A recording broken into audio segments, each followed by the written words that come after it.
Institute could recommend. He and Dr. Morgan were the only two civilians on the expedition. We set out, and after several hours hard walking... Cap.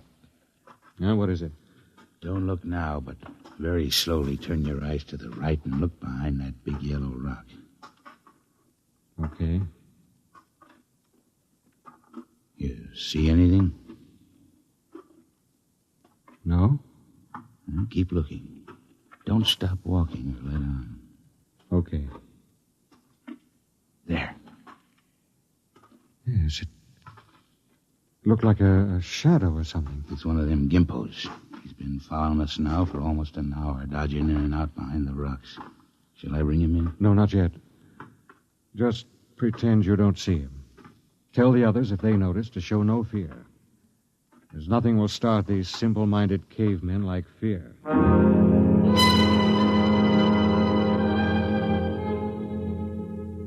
The manual said, "Under no circumstances shall a member of the patrol display fear before a native. The dignity of the Earthman must be preserved at all costs." Just before dawn, we reached the cave country.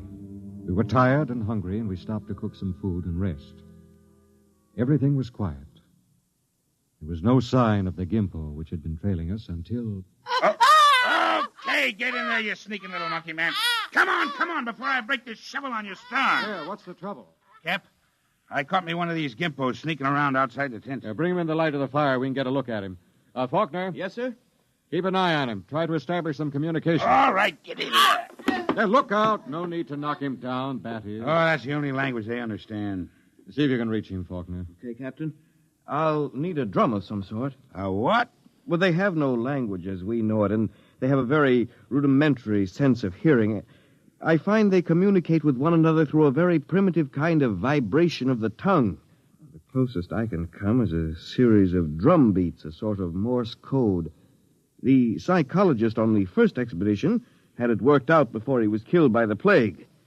I've studied his notes, and I think it'll work. You mean these little critters can talk to one another? I believe they can. At any rate, we'll have a chance to find out. Do we have something I can use for a drum? Here, take my water bottle. Thank you, Doctor. Now, I'll tap it 3 times. That's a greeting of some sort. Just a moment. Yes, sir?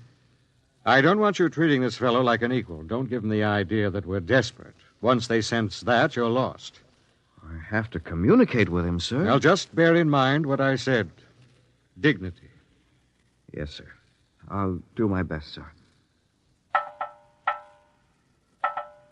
It was a strange sight. On one side of the water bottle crouched little Benny Faulkner, looking for all the world like a human spider. Across from him crouched the Landrian, a humpbacked, gray little creature with an enormous head and those huge, soft lavender eyes. Every few moments, one would stop the strange tattoo of communication, and the other would take it up. I'm setting forth in this narrative the most vital part of their conversation, as Benny Faulkner later transcribed it from the best of his memory. Benny asked, "Why were your cities abandoned? Was it the plague?" The native said yes. Benny said, "Do you still fear the plague?" The native answered yes. "Do any of your people become afflicted?" The answer was some. "How do you treat them?" Silence. "How can we find a cure for the plague?" More silence. Then the native said, "Go among my people." Benny asked, "Will we find the answer among your people?" And the native replied, "My people have the answer." Benny said, "Will you tell me the answer?" The native repeated, "Go among my people." As far as the Landrian was concerned, the conversation was ended. He rose to go, and Faulkner stepped from his path, but Brady was there to ensure the bet. Hold on there, bucko. You ain't going no place. Don't maltreat him, Brady. What did he say, Benny? He says his people have the answer. What do you think? Well, there may be some truth in it. He says some of his people still get the plague. That must mean it isn't a question of immunity. They must have a cure. Well, he wasn't clear on that. Then they must have a vaccine to keep it from spreading. Does he know? His answer is for us to go among his people. Well, that leaves it up to us. The first level of caves is on top of that cliff about a mile ahead. It's a trap. I'll bet my last dollar on it. Well, maybe not. And we'll have to risk it. Wait. Well? Let me go. I got you all into this. But how will you talk? Benny here can give me enough of the code so I can ask the big question. You understand that they might just decide to cut your throat? I'm fully aware of the risk. All right, Doctor. You go ahead. We'll wait at the foot of the cliff. If you aren't back down in 3 hours, we'll come up after you. What about the Gimpo here? We'll hold him as a hostage to ensure the doctor's safety. If the doc comes back, all right, we'll let him go. If not, well, that's your job, Brady. A pleasure.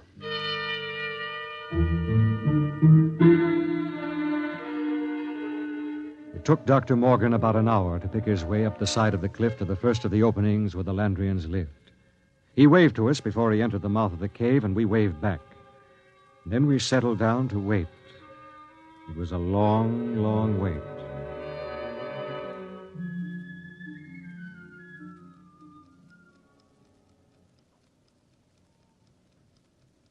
Eight o'clock. He's been up there more than 3 hours, Cap. We'll give him a little more time. It's getting colder. Yes, keep that fire going. How much longer are you going to wait, Cap? Oh, we've got lots of time. You'd think we'd have heard of something by now if they was going to knock him off, I mean. No, not necessarily. Wait. Look, up on the cliff. That's him, all right. Hey, what's he running for? Oh, no, he looks scared. That crazy fool, if he don't look out... Doctor! Dr. Morgan, look out! Look out!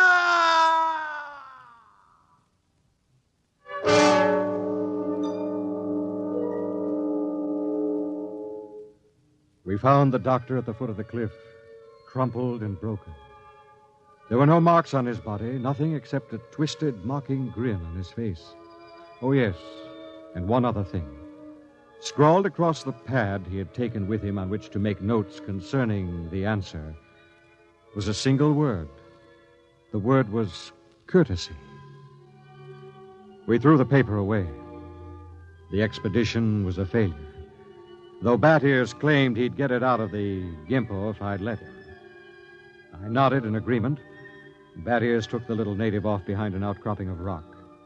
He was back in 15 minutes, dripping with sweat. Well? Let's go, Cap. Nothing, huh? But nothing. Is he, They ain't made very good, these little gray people. They come apart too easy, so... Let's go, huh, Cap? All right. Benny... Benny, what is it? I feel kind of sick all of a sudden. In the back of my head, a dull kind of pain. Let me see your tongue. Come on, give him a hand, Bat Ears. We've got to get him back to camp. What is it? I'm not sure, but that blackness on the tongue and the headache, it could be the plague.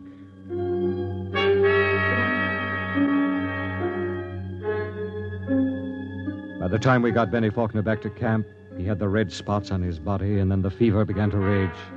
It was the plague, no mistake about it. Before morning, Collins, the supply sergeant, had it. Then it was Peabody. After that, the men went down like 10 pins. Then one morning, Bat Ears Brady dragged himself into my tent and sat down. The lines in his face told me the end was coming pretty fast. Sit down, Brady. Well, what's the count? 6 left. We buried the chaplain today. Got anything to drink? Sorry, I'm all out. How about a cigarette, then? You got a cigarette? Yeah, sure. Here. How's Faulkner? I don't get it. He's still alive. Still alive? Yep. In fact, he's getting better. He's sitting up. Holy mackerel. Oh, this is a good cigarette. It's like any other. No. This one's different, Cap. This is my last. What do you mean, Brady? Take a look at my tongue. See? Little black spots.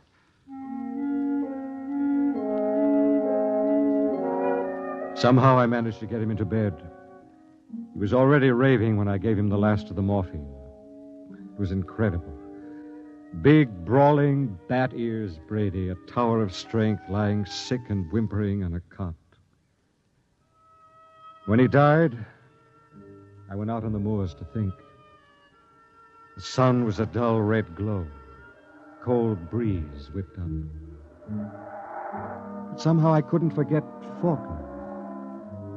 Why should Faulkner recover from a plague from which no man has ever recovered? Surely there must be a reason. Nothing happened without a reason. I turned and went back to see Benny Faulkner. Hello, Captain. Hello, Benny. How are you? Pretty good. I got up and walked a couple of steps today. How goes it? Brady's gone. Oh. I just buried him. Listen, Benny, there must be some reason why... Well, there's nothing strange about me, nothing different from any other man. There must be. You survived the virus. Oh. Benny, I want you to tell me everything you know about yourself, everything you can remember. Because somewhere in your makeup is some little thing that makes the difference. If I can find that thing, then maybe I can do something to save myself and the rest. Even if I can't, at least I can leave a record for any future expedition that comes to Landro. Okay? Okay, Captain. Where should I start? At the beginning. I'm going to take notes. Well, I was born on the 2nd of July in 1971. My parents were ordinary people. My father was...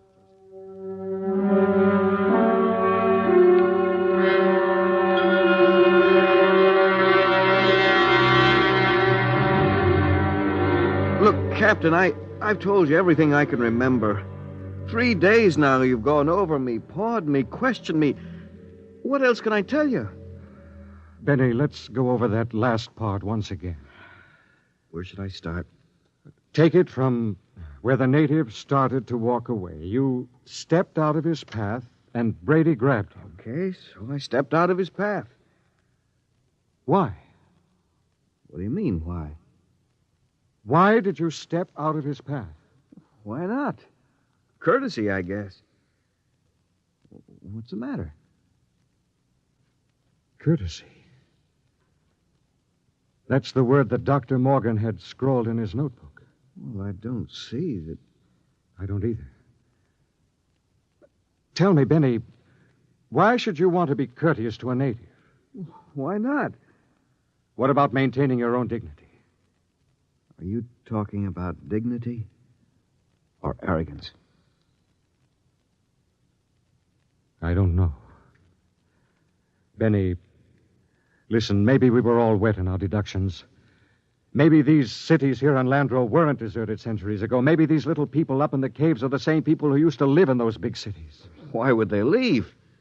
Maybe they found out the big cities weren't the answer. Maybe they found out that civilization doesn't necessarily bring happiness. So they just packed up and left, returned to the simple life. No, it doesn't make sense. You're forgetting the plague. What is the plague, Benny? Well, I don't know. Is it a virus? I don't think they ever found out. You know what I think? What? I think the plague is nothing more than what we know as greed and arrogance. Captain, you're going off your rocker. I think maybe we're in line to die. Serum was good. In fact, I don't think the serum had anything to do with it. Oh, I never heard anything as crazy, fantastic in my life. No? Well, I think I'll go back to my tent and finish writing the report. I am beginning to sweat a little. Captain, maybe it isn't the plague. It is. I've seen it too many times to kid myself about it. Maybe hot compresses or something. No, Ben. Listen, Captain, you don't believe that junk about courtesy, do you? I mean, that's a lot of nonsense. You must know that. Holy mackerel, Captain. You do believe it, don't you?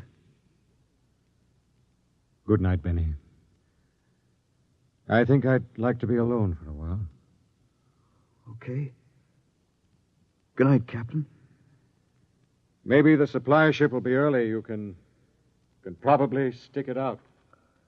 Sure. Good night, Captain.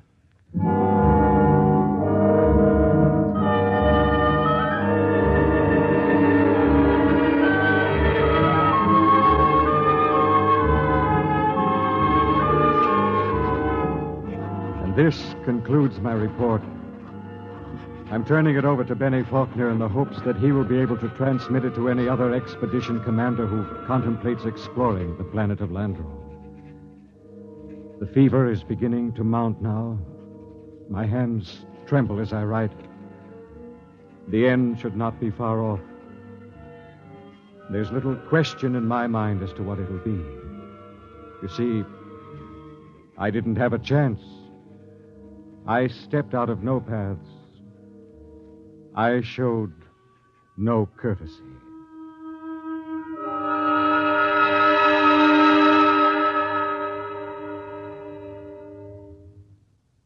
You have just heard X-1, presented by the National Broadcasting Company in cooperation with Street and Smith, publishers of astounding science fiction. Tonight, by transcription, X-1 has brought you Courtesy, adapted for radio by George Lefferts from the story by Clifford Simad. Featured in the cast were Brett Morrison as Captain Ira Warren, Arnold Robertson as Bat-Ears Brady, Edwin Jerome as Dr. Morgan, and Bill Griffiths as Benny Faulkner. Your announcer, Fred Collins. X-1 was directed by Ken McGregor and is an NBC Radio Network production.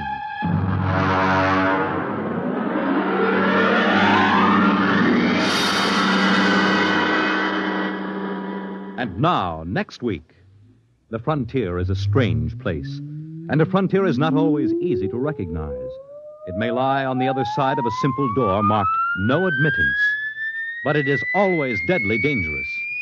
What happens when an innocent girl ignores a single regulation? You will find out next week at X-1. When you buy United States savings bonds, you help to build your own future security. Here's an opportunity to save systematically for long-range personal objectives. And with their increased yield and other improvements, U.S. savings bonds are a better investment than ever before.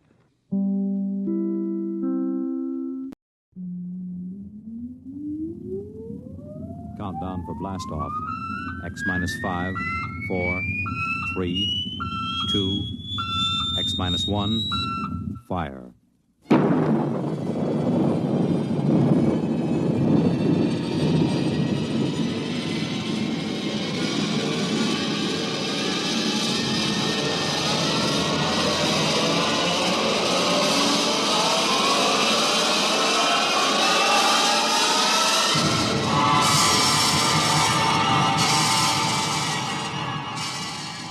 From the far horizons of the unknown come transcribed tales of new dimensions in time and space. These are stories of the future, adventures in which you'll live in a million could-be years on 1,000 maybe worlds. The National Broadcasting Company, in cooperation with Street and Smith, publishers of astounding science fiction, presents X-1.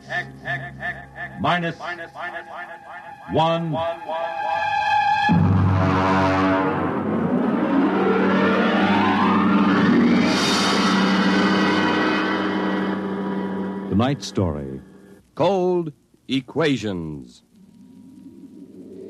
There is no margin of safety along the rim of a frontier. There can't be any until the way is made for those who come later. Until then, the penalty for mistakes is a grim one. The laws of physical nature operate with irrevocable certainty, with no room for mercy, kindness, or sentimentality.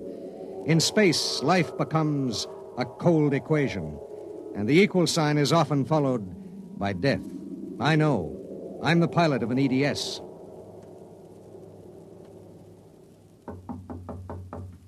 Come in. You sent for me, Commander? Yes. Sit down, Barton. We just got an ED from the Territorial Space Station on Woden. Woden. That's in the Crab Nebula, isn't it? That's right. There are 2 exploration parties there on Manning's continent. 8 men each. Mm-hmm. They've got calla fever in one of them and no serum. Oh, and I thought this was going to be a nice, quiet passenger run. Computers are working out your payload and your course right now. In exactly 10 minutes, we'll drop into normal space and launch your ship. I'll get her ready. One thing. What's that? Woden is at the maximum pay limit for an EDS. Figuring the weight of the serum, we'll be able to give you just enough fuel to land on Manning's continent if you make it the first pass. Otherwise, you'll burn out in midair. Mm-hmm. Standard procedure. Report to launching control. Right. Good luck, Barton. Thanks. Oh, by the way. Yes? When can I expect to be picked up? We'll make a stop on the run back to Earth sometime next year. You'll be notified by radio. Okay. Sorry, we can't make it sooner. That's what happens when you sign on for EDS work. I'll see you next year, Commander.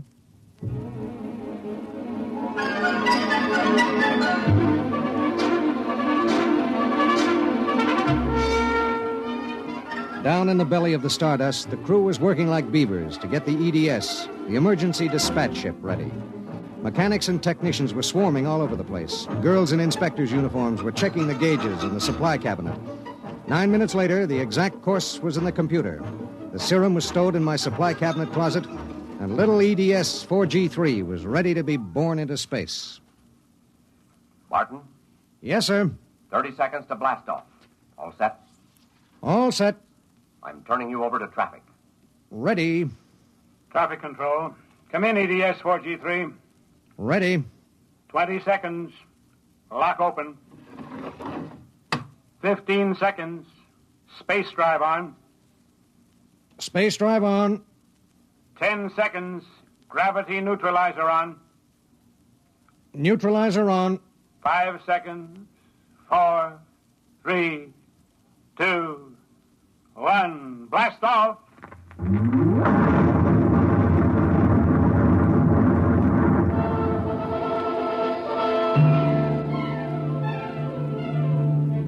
I don't remember how long it was afterwards that I first noticed something wrong. Maybe an hour, maybe 2. There was nothing to show it except the needle and the heat gauge. It was on 0 when we left the Stardust, and now I noticed that it had crept up toward the 30 mark. That meant something inside the ship was radiating heat. That something was in the supply closet, and it was alive.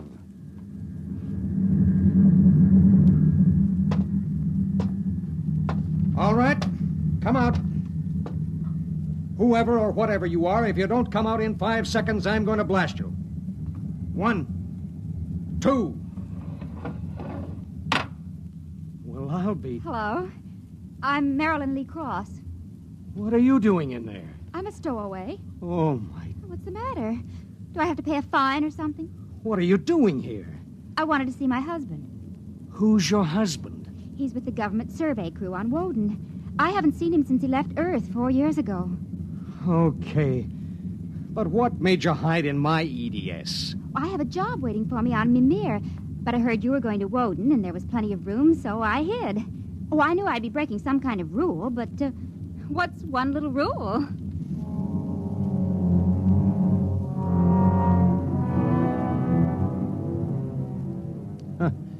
What's one little rule?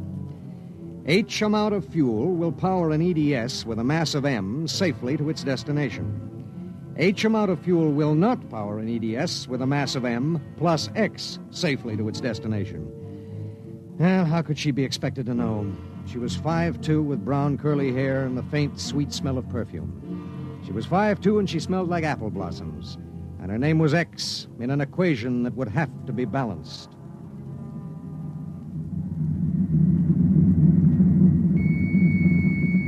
Stardust.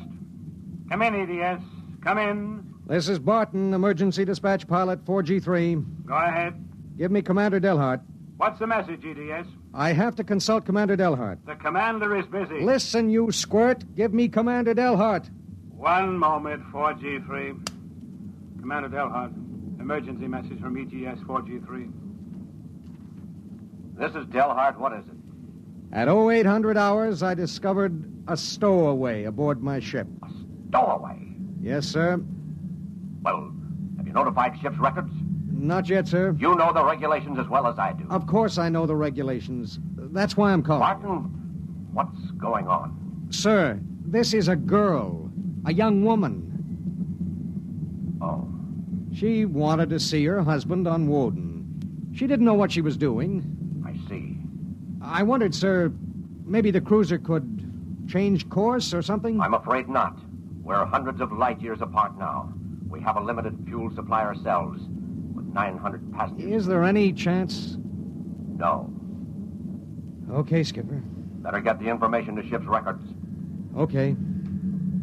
Martin. Skipper? I'm sorry.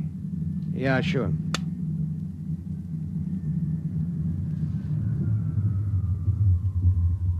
You cut our our acceleration, didn't you? Yes. Why? Well, save fuel. For a while. How did you manage to stow away? I was taking a language lesson in Mimirese from a girl in the inspection corps. The order came in for your trip, and I just went along on an impulse. Oh, it was easy. I'll be a model prisoner, I promise. Oh, if you were only a thief or a spy, it would make it easier. Make what easier? Forget it.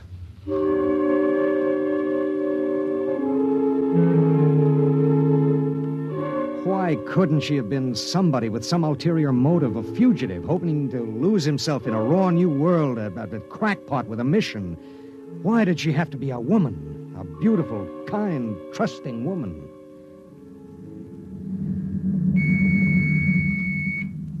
Stardust. Barton, EDS 4G3. Go ahead, 4G3. Identify a stowaway. Give me your identification disc, Miss Cross. Here. Why? Well, it's for ship's records. Identification number T8374. One moment. This is for the gray card, of course. Yes. I'll need the time of... I'll tell you later. That's highly irregular. Then we'll do it in a highly irregular manner. The subject is a young woman. She's listening to everything that's said. Are you capable of understanding that? Oh. Go ahead, 4G3. Number T8374-Y54. Name, Marilyn Lee Cross. Female, married. Born July 7th, 2160. Good Lord, you're only a child. Height, 5 feet 2 inches. Weight, 110. Hair, brown. Eyes, blue. Complexion, light. Blood type, O. Original destination, Port City, Mimir. Listen, I'll call you back later. Look, miss. Marilyn. Look, Marilyn. I guess you don't know what you got yourself into here. Well, it's like this. This ship is carrying Calla fever serum to the survey group on Woden. Yes. Their supply was wrecked in a tornado. The fever is always fatal unless the serum is given in the first 48 hours. Now, these little ships have exactly enough fuel to reach their destination. If you stay aboard her, your added weight will cause it to use up all its fuel before it can land. What happens then? We crash. You die, I die, and 6 fever victims on Woden die. Well, can't they send out another ship to meet us? There are no ships to send. Well, Oh, no. Oh, no, you couldn't do that. That's how it has to be. But that's crazy. I haven't done anything. I haven't hurt anybody. I'm sorry. I should have told you before, but I wanted to make sure there was no other way. You mean it? You're going to make me leave this ship? That's how it is. But I'll die. I'll explode. I'll be like those horrible pictures of... Try to understand. I do understand. You're going to kill me, and I didn't do anything. I know you didn't. That has nothing to do with it. It has everything to do with it. Nobody just dies like that for no reason. Oh, listen. Maybe there are other cruisers you don't know about. Maybe the radio. Maybe it... Now, listen to me. It's different here. Different from anything you've ever known. On Woden, there are 16 men. 16 men on an entire world. They're fighting an alien environment. The environment fights back. You can only make a mistake once. And I made a mistake. Yes. There's no hope. Absolutely none. You'll have to be put out of the ship.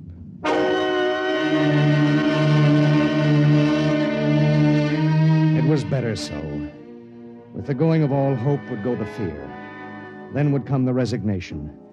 She needed time, and there was so little.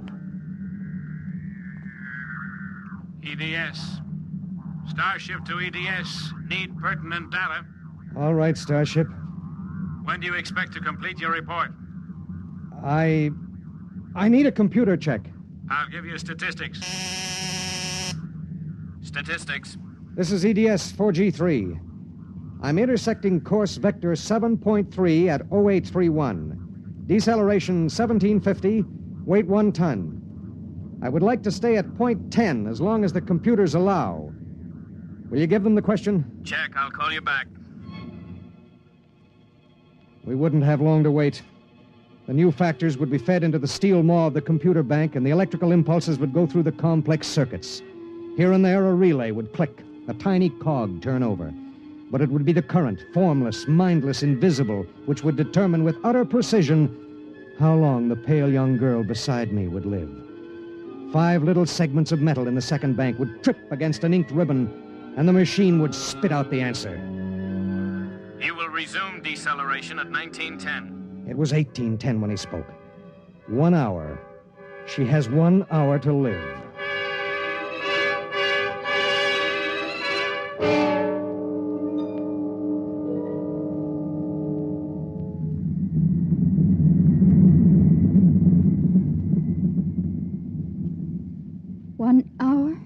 That's it. All I did was hide in a closet. And now you tell me I have to die. I don't believe it.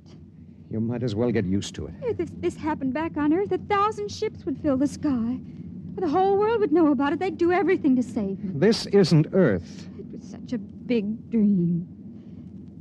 Jerry and I separated almost 5 years ago. We were too young.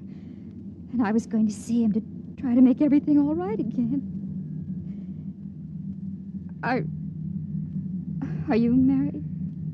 I was. Oh? She ran off with some guy in the weather service. Do you still think about it? I don't let myself.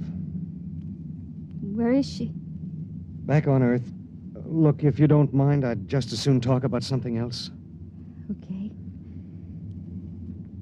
What do you do when you've got an hour to live? What do you talk about? What's Jerry like? Jerry? Oh, he's a funny guy. When he found out, I mean about the other fella, he didn't get mad. He cried. That was all he felt, sadness. So you walked all over him? Well, I thought I wanted him to get mad at me, to be jealous. And now? I've been thinking about him for 5 years. So when I heard this ship was bound for Woden and I knew Jerry was there, I stowed away. I didn't know about the fuel. I didn't know this would happen to me. She had violated a man-made law that said keep out. The penalty was not of man's making or desire. It was not a penalty men could revoke. H amount of fuel will power an EDS with a mass of M's safely to its destination. The time was 1830. 40 minutes. It was beginning to get me. A space frontier is a rough place, and I'd seen 100 men die since I left Earth. But this was different. I watched her as she wrote a message to her folks. I watched her as she fought her way through the black horror of fear toward the calm gray of acceptance. And then there it was on the view screen. The planet Woden. A red ball enshrouded in the blue haze of its atmosphere, swimming in space against the background of star-sprinkled blackness. The chronometer on the instrument panel said 1845.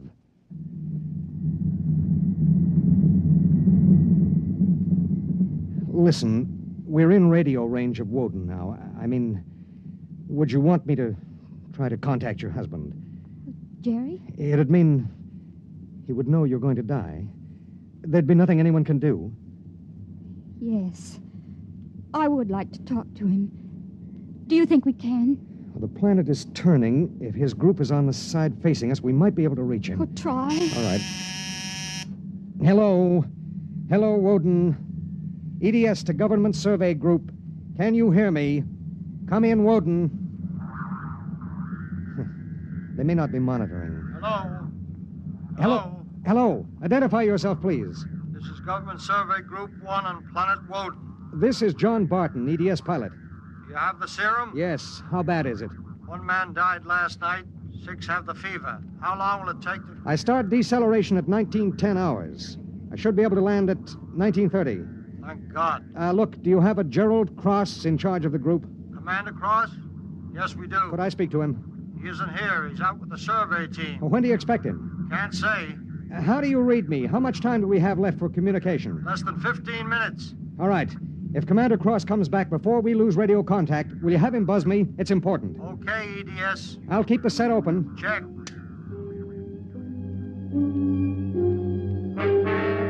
The minutes passed like small bits of eternity. On the view screen, I could see Manning's continent sprawled like a gigantic hourglass in the eastern sea. There was a thin line of shadow where it was beginning to disappear as the planet turned on its axis. I looked at the pale woman next to me, and I thought of another woman long ago who'd sat next to me and cried because I wouldn't try to understand. What had she written in those letters back home? What would they think of the faceless, unknown pilot who'd sent her to her death? What would I think of myself alone nights, reliving this voyage?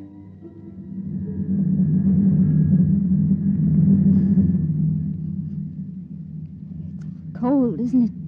I'll turn up the thermostat. Nothing from Jerry? We have about 2 minutes of radio contact left. Maybe it's better. I mean, suppose it were you and your wife tried to call you. How would you feel? I don't know. Do you ever hear from her? I got a letter about a year ago. I tore it up. That was foolish. Yeah, it was. Life is so terribly short to be wandering around alone. Well, Wait a second, we're getting something. How much time before I have to leave the ship? About 10 minutes. Hello, EDS. Hello, EDS. Come in. Come in. EDS. This is Woden. I have Commander Cross. All right, go ahead.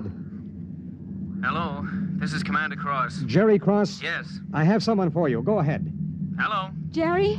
Hello? Jerry? Who is it? It's me, Marilyn. Marilyn? I wanted to see you again.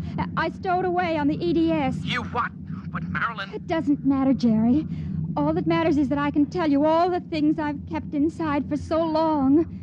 Jerry, I want you to know I've never forgotten. Oh, it's been so many years. I can't believe it. I thought I'd see you again, but now I can't. Jerry, you don't hate me, do you?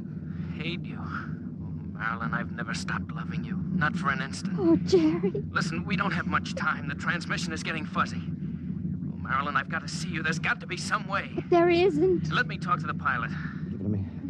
Hello? Pilot, have you called the mothership? Did you have them checked with the computers? I've done everything.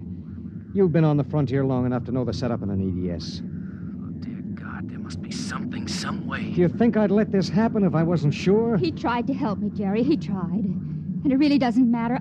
I'm not frightened anymore. Not now. But how did you get here? I don't understand. Well, I was going to Mimir to take a job, I thought. And now I realize I was just going because I'd be closer to where you were.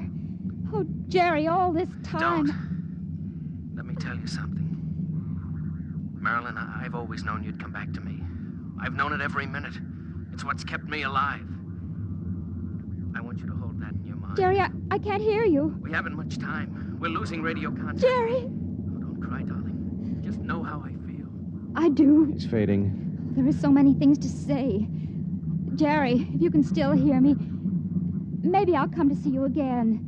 Maybe I'll come to you in your dreams, or be the touch of a breeze, or one of those golden-winged little birds singing my silly head off. Maybe I'll be nothing you can see or hear, but you'll know I'm there. Think of me like that, Jerry.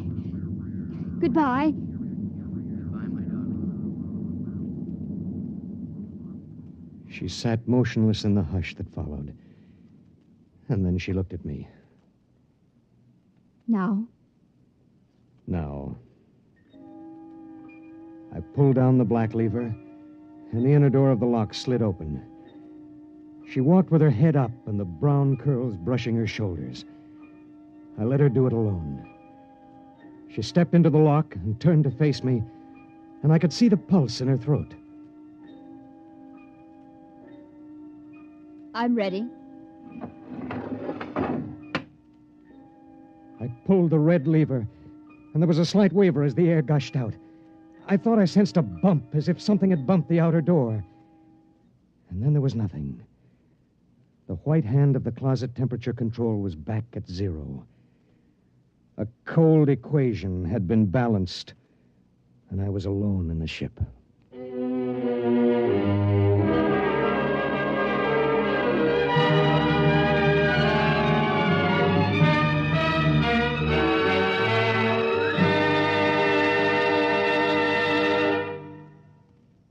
have just heard X-1, presented by the National Broadcasting Company in cooperation with Street and Smith, publishers of astounding science fiction.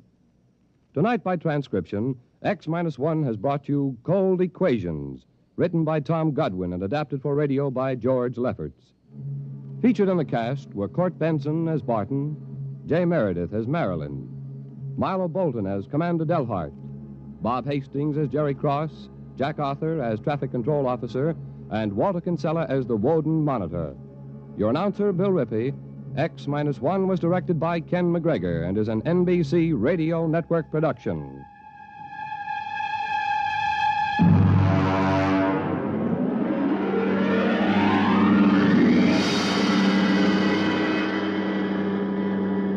And now, next week. In the days of the Windjammers, whalers sometimes went on cruises that lasted as long as 2 years, and so sometimes they had to resort to rough methods to gather a crew. But what of the future when a cruise to a distant star may last for 15 years or more? We hear of such a voyage next week on X minus one. Countdown for blastoff. X-5, 4, 3, 2, X-1, fire.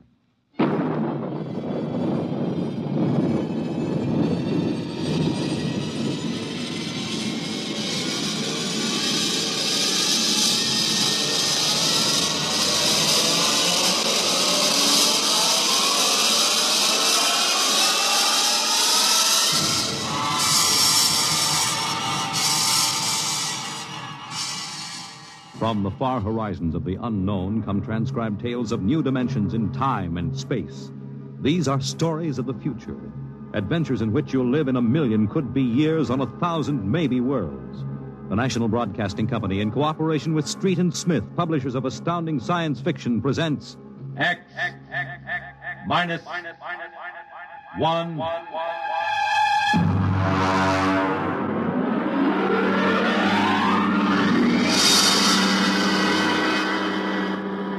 Tonight's story, Shanghai. Okay, very funny. Think it over, boy. Tomorrow the old ball and chain. Yeah. Eat, drink, and be merry, for tomorrow you commit matrimony. Come on. We came down here to Scarlet Square to have a little fun. We might as well be at my mother's musicale in Beacon Street. Oh, the problems of the rich. Tell me, Jeff, just where does the coffin fortune come from? Pirate treasure? No, I guess it started in Nantucket. My great something or other used to be a whaler. A whaler? There she blows. A dead whale or a stove boat. Watch my trusty harpoon. Hey, we'll look out for the fort. Oh, my. Where's the money now? Oh, I don't know. We've got a lot of commercial holdings, mills, import-export outfits, rocket lines, you know. Mere trivia. All right, now look, why don't we get out of this dump? We go up to the Copley Plaza. It may be stuffy, but at least the glasses are clean. Well, you're the condemned man. All right, you two go ahead and get in the car. I'll settle. All right, meet you out in front. Right. Excuse me. You want something, Bud? Yeah, the check. Okay. Hey, Milton, check. He'll be right out. Right, thank you. Hello, mate. Nice night, eh? Oh, yeah, I suppose so. I've been watching you. Celebrating? Sort of. Yeah, so am I. Just got off a deep space run out to Centaurus. Oh, that's a 15-year run, isn't it? 15 and 3 blooming months. Mm-hmm. Well, how'd you know? You a spaceman? No, not exactly. Where's that check, barkeep? Hang on to your hat, Bud. Milton's slow, but he's sure. Fill it up, Charlie. Say, why don't you join me, matey? Here, Charlie. Oh, no, thank you. Oh, come on. Won't take off him, oh? Well... Celebrate whatever it is you're celebrating on me. Pour it, Charlie. Okay. Well, all right, thank you. I guess I might as well. Cheers. Yeah, right, cheers. Oh, what was that, varnish? Charlie's special bread, eh, Charlie? Yeah. Well. Oh, say, look, Charlie, would you get that waiter out here? I've got to meet him. Hey, what's your hurry, matey? You got plenty of time. Sure. Sit down. Take it easy. You don't look so good. No, I don't feel so good. Now, sit right here. You feel chipper as a blooming grasshopper in a sec. No, I've got to get outside. The car's in a hurry. Where's the check? Check? Oh.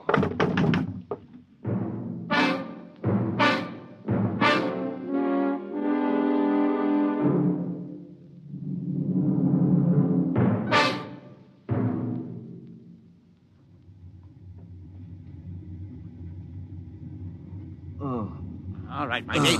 Up on your feet. Wakey, wakey, wakey. Oh, all right, let go of me. What's the idea? Rise and shine and greet the dawn. What? Where am I? What's going on here? Come on now, matey. Up in there. Wakey, wakey, wakey. No, wait a minute.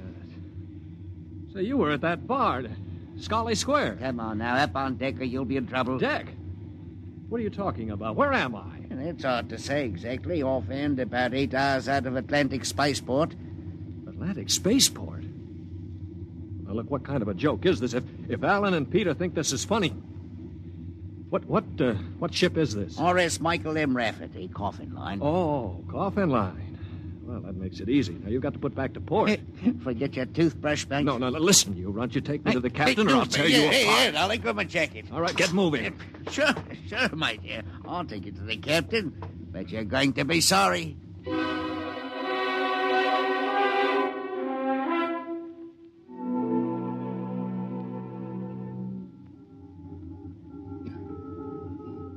Morton, what the devil are you doing on the bridge?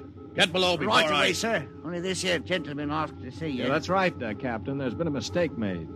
I'm afraid it was supposed to be a joke. Oh? Yes, you see, I'm going to be married today, and I suppose the boys thought it'd be funny to make me miss the ceremony. I'm sure it won't be too much trouble to have you drop me off back at the Atlantic Spaceport. What? Morton, what is this? Well, it's simple, Captain. He wants you to turn the ship around, that's all. Now, look, if there's any trouble with your superior, I'm sure I can fix it up. You see, I'm Jeff Coffin. Yeah?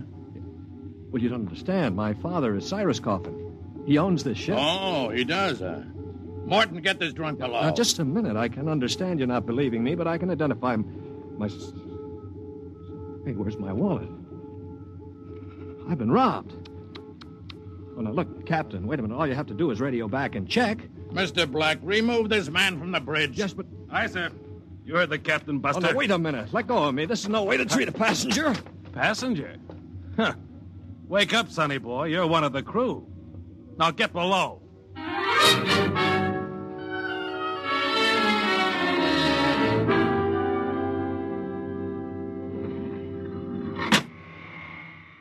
All right now, mate. Grab yourself a buffer and get to work on those deck No, plates. look, they can't get away with this. This is kidnapping. Perhaps yes, perhaps no. Now get this here deck nice and shiny. We might even see about some grub. I'll be back in 2 hours. And mind you, I want to be able to see me bloomin' reflection in it. You better polish that deck plate. They can't get away with this. Well, the law says once you sign on, you're under absolute orders. I looked it up. Yeah, but I didn't sign on. I was kidnapped. You won't be able to prove it. Come on, mister, please. I didn't get anything to eat yet today, so give me a break, huh? All right. What do you do, run the buffer over it? Yeah, that's right. Like this.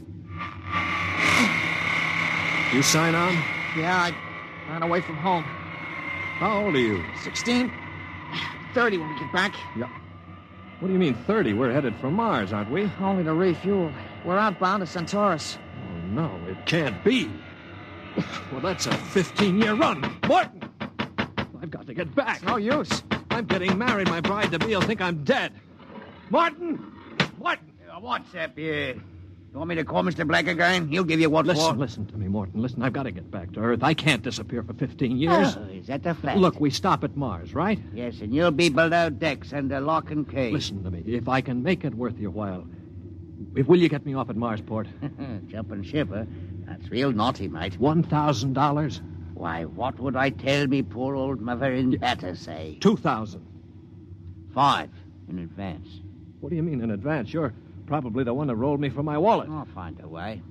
They don't believe your young Coffin, but maybe I know better.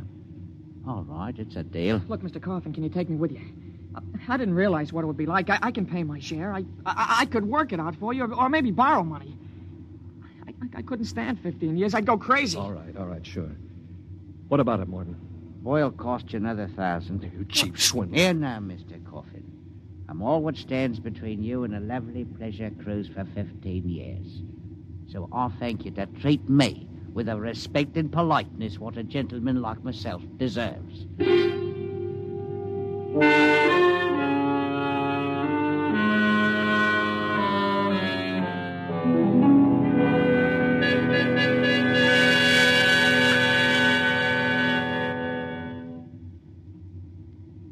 Stand by. Stand by for landing procedure. All right now. Listen careful. This is the cable locker for the grappling anchor. Right. When she lands, this hatch will open. Cables go out. Don't get yourself caught in them. You'll be tore apart. All right, we've got that. Are you sure we can get out? Now, you just do what I say. When we drop down to the blast pit, nobody'll be there. Lie low in the pit till dark. Got that? Right. Now, look, Morton, I'll tell the patrol you helped us get away. That'll help you when they catch up with this gang. Well, thank you, sir. Thank you kindly. I've got to get to my station now. Luck. Thanks. Thanks, Mr. Morton.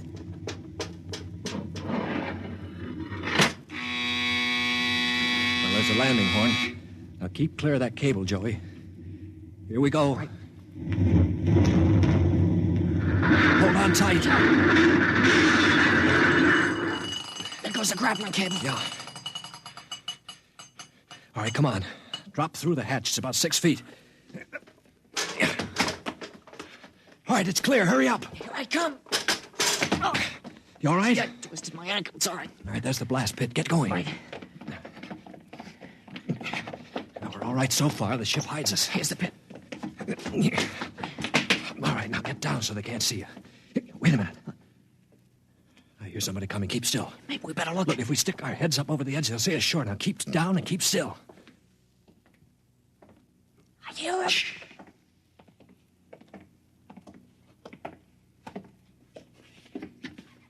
Well, well, well. Look what we have here. 2 little babes in the wood. Now, you two move and I'll shoot you in the belly. Morton, you got good eyes. I told you, so I'm coming this way, Mr. Black. Jumping ship. My, that's a terrible thing to do.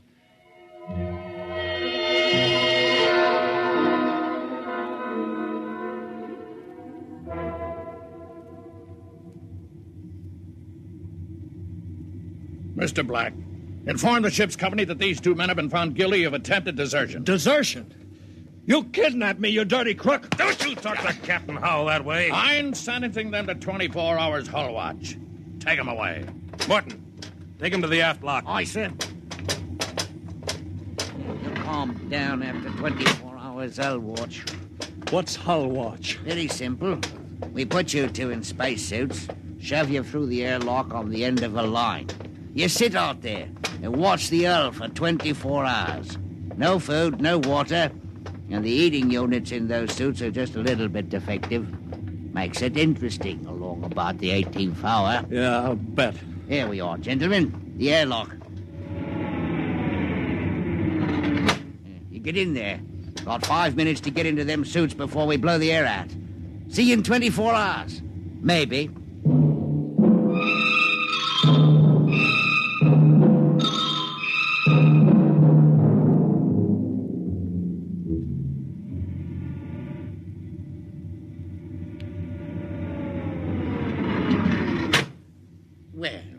Welcome back to our little home. Water. Water. Thirsty, eh? You should control these animals' instincts. Get water. Right, yeah? Yeah. Slopping like a bloody animal.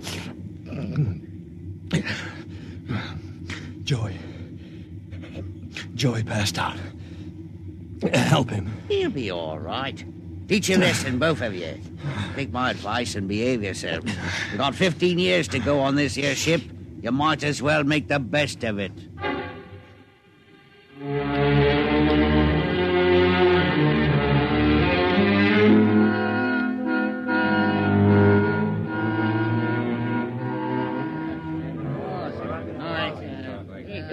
Hey, Martin! What do you call this mess? That's your supper, matey. Food concentrate. What's the idea? Only 2 months out and on concentrates already? You complaining, Ray? Yeah, I'm complaining. If Captain Howell's chiseling on the manifest, that's his business. But when he tries to take it out in our heights... You keep quiet or I'll turn you into Mr. Black. Concentrate is what you get to eat from here on out. Now shove it into your face and keep quiet. Suppose I shove it into your face and see how you like it. What's going on in here? What's going on? Morton. He struck me, that's what. 48 hours hull watch. All right, what are you all looking at? Get back into your places. Morton, bring that man down to the aft airlock.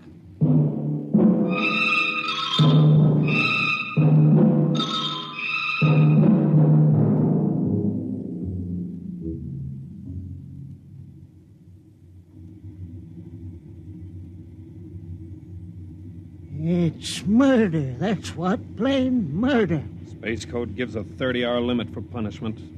They didn't even have a burial. Just shoved them out the lock. Well, if the owners knew about this, they'd stop it. Fat lot of good that's going to do us during the next 15 years. Wait a minute, we could get the ship back to Mars. No, 2 weeks after we landed, we'd be hung. That's what Space Code says about mutiny. And if they catch you in the act, they shoot you down and no questions. All right, I'm willing to take that chance.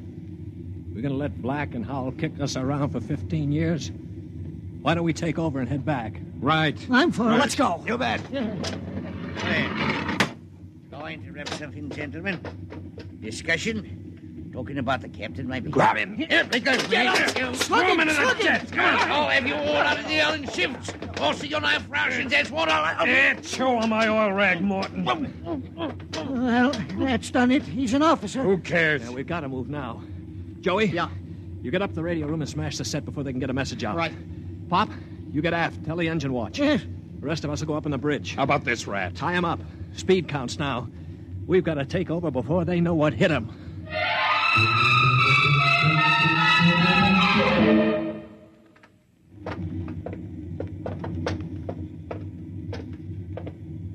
All right, careful. We've got to surprise them. Don't worry, we'll get them cold. Jeff. Shh, quiet. Sparks were sending when I got in, but I knocked them out and smashed the set. We're okay. Good boy. All right, come on. Right past the bulkhead. Look out! The blast bulkhead. Yeah, we're cut off from the bridge. We'll never get through that. They must have found out somehow. The intercom. Black can turn it on from the bridge. You heard the whole thing. We better get out of here. What'll they do? I don't know. We got all the controls up there. We can shut down the driver, but we can't steer. Yeah. You better dog down the hatch behind us. All right, men. Captain Howell's giving you 1 minute to give up quiet. In a pig's eye, Black. You'll hang for mutiny, every one of you. What do we do now? Quiet. They can hear everything on the intercom. If I pull the jack out. That's the boy. Look, we've got to get through to the bridge. It's a Mexican standoff. We can't get at them. They can't get at us. What's that? It's an air leak. The pressure's down. It's Howell. He blew the hatch on the mess hall section. Just opened her up and let the air out. Morton, do you know what Black's going to do?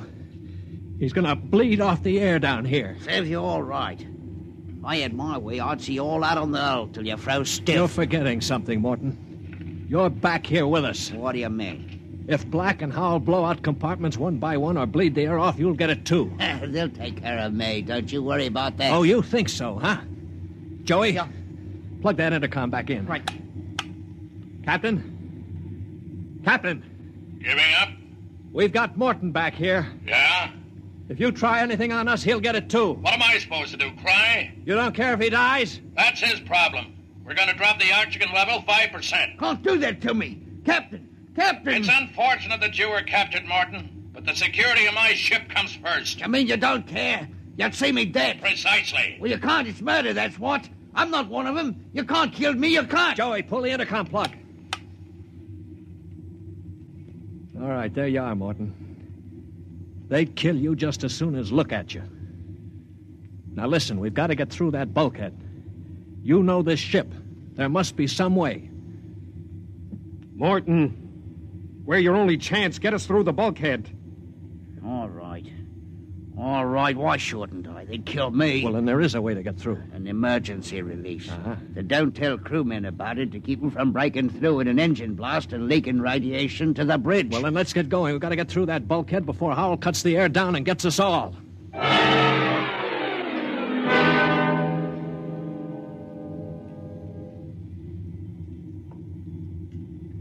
Here's the bulkhead, Morgan. Where's the release? Under the floor panel. You can pry it up. All right, hurry. I got it.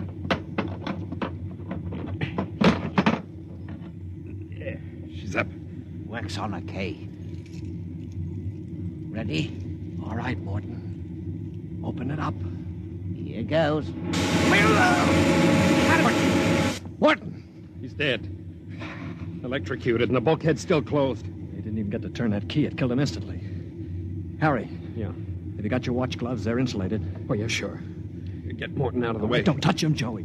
He's got the current through it. I'll shove him away with the gloves. All right, now. Stand by. Here goes a key.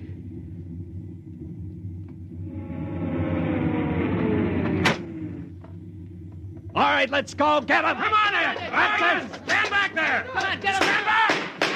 All right, Flexi, how you like this? Grab the guns. Joey, look out. Let go of that gun, Hal. All right, hold them both. You don't have to worry about Black. I got him square with a wrench. We better tie up the captain. Yeah. Well, what do you think you're going to do now? We're going to turn around and go back home. I don't think so. I burned the navigation tapes, and none of you can recalculate them. Why, you'll just wander in space till the fuel gives out. You'll die right here on this ship.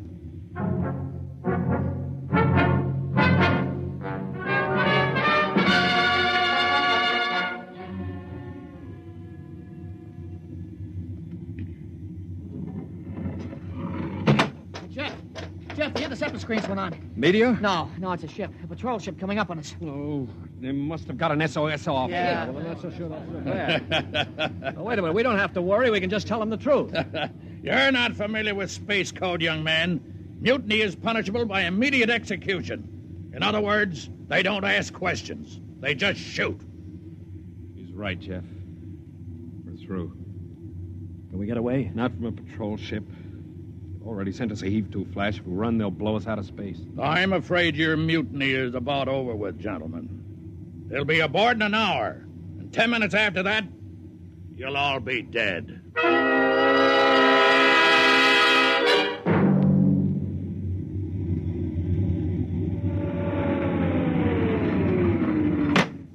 Nobody move. Sergeant, take a squad and secure the ship. Collect all weapons and post a guard in the engine room. Yes, sir. You, Brown, Williams, Osiski, Harry, come on. Well, I'm delighted to see you, Major. I wasn't quite sure my SOS had gotten through. Oh? You're Captain Howell? That's right. And I can swear out the affidavit of mutiny. I don't think a mutiny charge will stand up, Howell.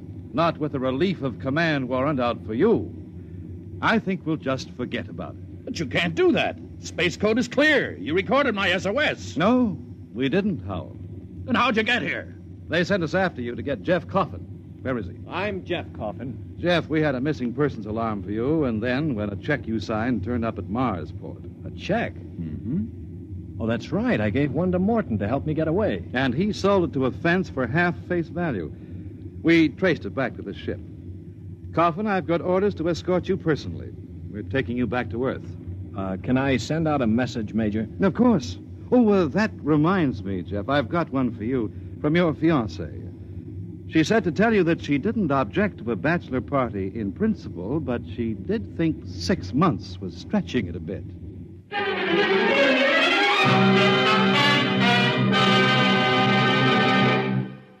You have just heard X-1, presented by the National Broadcasting Company in cooperation with Street and Smith, publishers of astounding science fiction. X-1 was an NBC Radio Network production.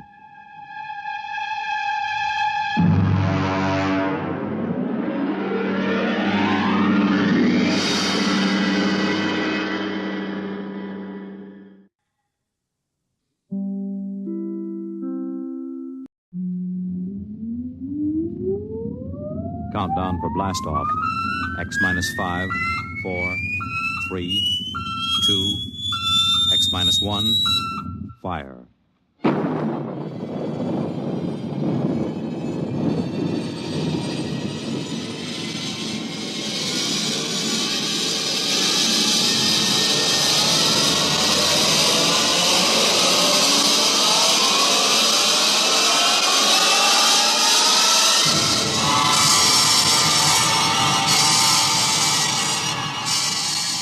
From the far horizons of the unknown come transcribed tales of new dimensions in time and space.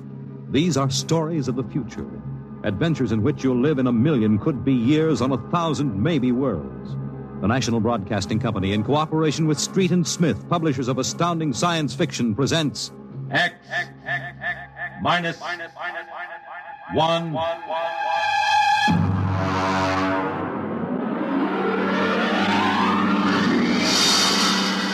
The Martian Death March.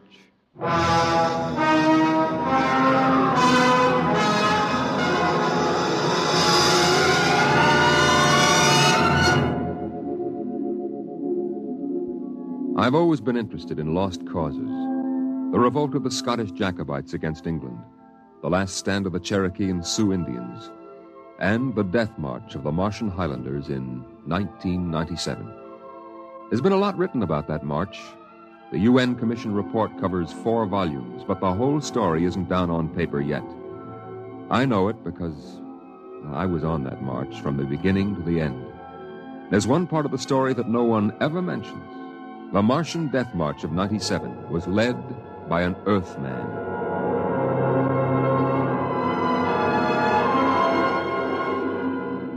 Maybe you've been over the route of the march. There wasn't any highway there 30 years ago in 97. There was desert, hot, burning desert. I lived at the edge of the Calmac Canal then with my father. He was a prospector searching the surrounding desert with sonar probe and Geiger counter, scratching just enough ore from under the Martian sands to pay for our grub stake the next year. I remember he was in the Adamson digger in the North Quadrant when I came running out that day. Dad! There's somebody coming, Dad, across the desert. You sure? I saw them. They're a couple of miles out. Well, how many cars? They're on foot. On foot across the desert? Honest, Dad. I saw them. Are you sure it wasn't a light reflection off the canal? No. It was dark against the sand. I don't like that. You run back and get the rifles out. I've got to pull the digger into the shed. Is there going to be fighting, Dad? I don't know. I got a whole year's ore piled out back in the bins, and I ain't going to lose it to no claim jumpers. You go back to the shack and break out those rifles and see they're loaded, you hear? And jump!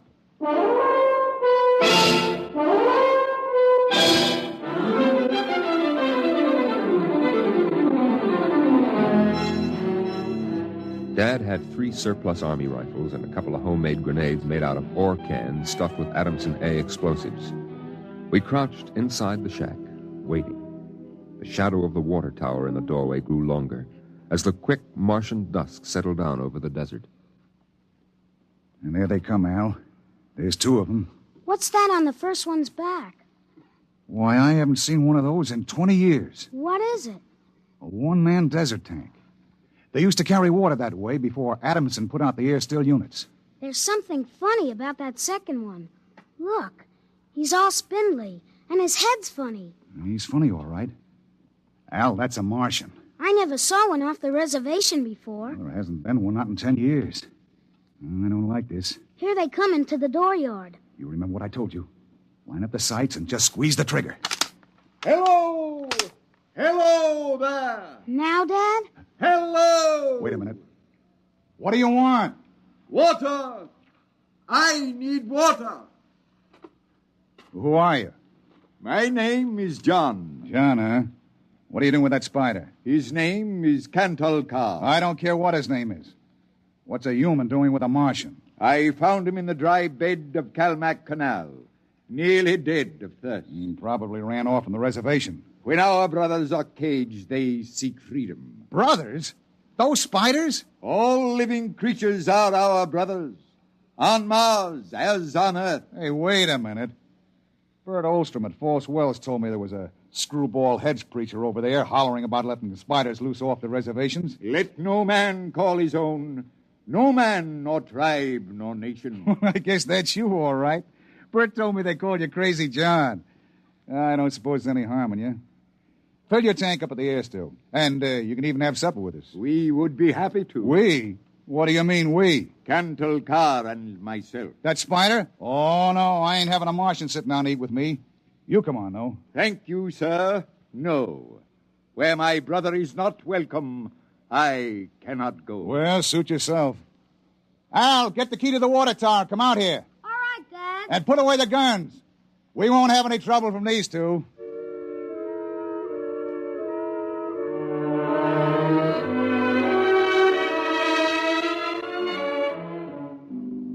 The old man filled his tank at the air still tower, and the Martian went through the ash pile for half-burned fuel brick. When we went in the house for supper, I could see them silhouetted against the fire.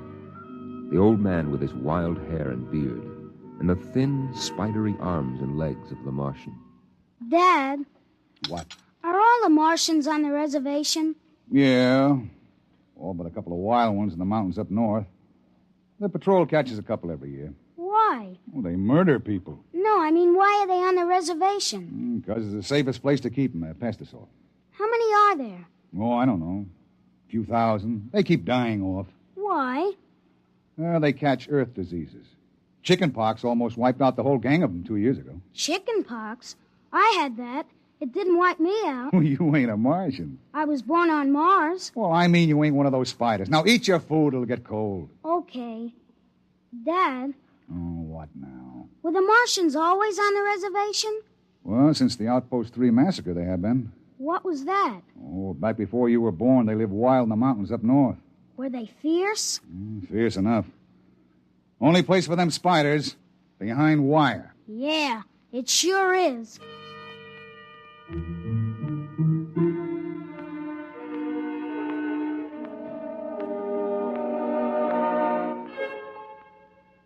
Out in the dooryard, the campfire flickered at the base of the water tower. The first of the Martian moons had set. The other wouldn't rise for several hours. I could hear the sandpeepers out in the desert as I stood there. The old man and the Martian were sitting on the ground, huddled close to the fire. It gets cold fast on the desert when the sun goes down. Is that you, boy? You can come up to the fire if you like. My dad wouldn't like it. All right. But I'm not afraid of no spider. No, there is nothing to be afraid of. How come his arms are all skinny? Ask him. Does he talk? Yes, his name is Kantalka. It is, huh? Hello. Hello, boy. He talks funny. It is not my language. Why isn't he on the reservation? You can get in trouble helping spiders to escape. No man has the right to imprison the innocent. They that are enslaved will be freed. They that are in sickness and misery will be comforted. They that are exiled in a strange place will be restored. My dad says the spiders are treacherous, cowardly, murdering savages. That's what he says. Boy, there was a time on this world when there were no earthmen, when the ships and the machinery of earth were unknown. Then the people of the highlands lived in peace. But today they are a handful, starving, dying behind the wire. But the reservation isn't so bad. Our home is in the mountains of the north, not the desert. I heard a voice which cried out to me in the desert, "Go to your brothers." Do they really call you crazy, John? I have been called many things. You really think we ought to let those old spiders off the reservation? Boy, we die here in the desert. We die in the sun and of the sicknesses you have brought from Earth. That's 'cause Martians are just weak. I'll bet I could knock you down myself. You could. We are a different people. We have not the strength of muscle of Earthmen. But we will not stay here to die. You won't get off the reservation. The patrol takes care of all that. They won't let any stinking old spiders out. Even in the minds of children is planted the poison of evil. How long?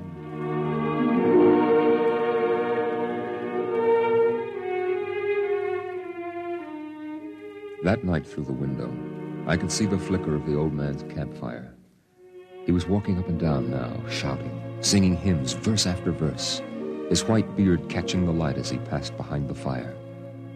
The Martian sat slumped over, his thin, spindly arms folded across the huge barrel chest that had developed over the centuries as the air of Mars thinned and escaped into space. In the morning, I looked out, and they were gone. Looking back now, we wonder how they did it. The high-voltage wire around the reservation carried a fatal charge. The patrolman in the tower had 50-caliber machine guns. The desert around the camp was mined heavily. Yet, at dawn, August 7th, 1997, they broke out. I was down at the dried-up canal bed hunting sandpeepers when my father came running after me. Al! Al! Here I am. Come on, back to the house. What's the matter, Dad? You shut up and run. What is it? The spiders busted loose. Bert Olstrom radioed in. They come in here? They're headed this way, the murdering devils. They kill anybody? 6 patrolmen when they busted through the wire. What are you gonna do, Dad? Wire a keg of Adamson A across the gate. You get in there and get the guns out.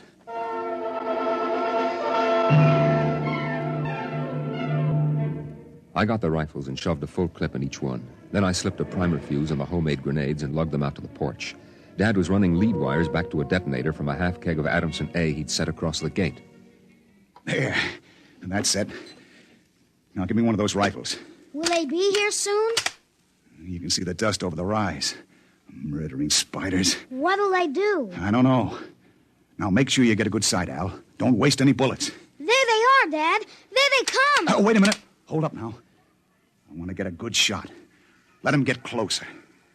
Dad, that's Crazy John up in front. There. He's taller than the spiders. You can see his beard. You're right. Oh, that renegade rat. He probably helped him break out of the reservation. Listen, Al.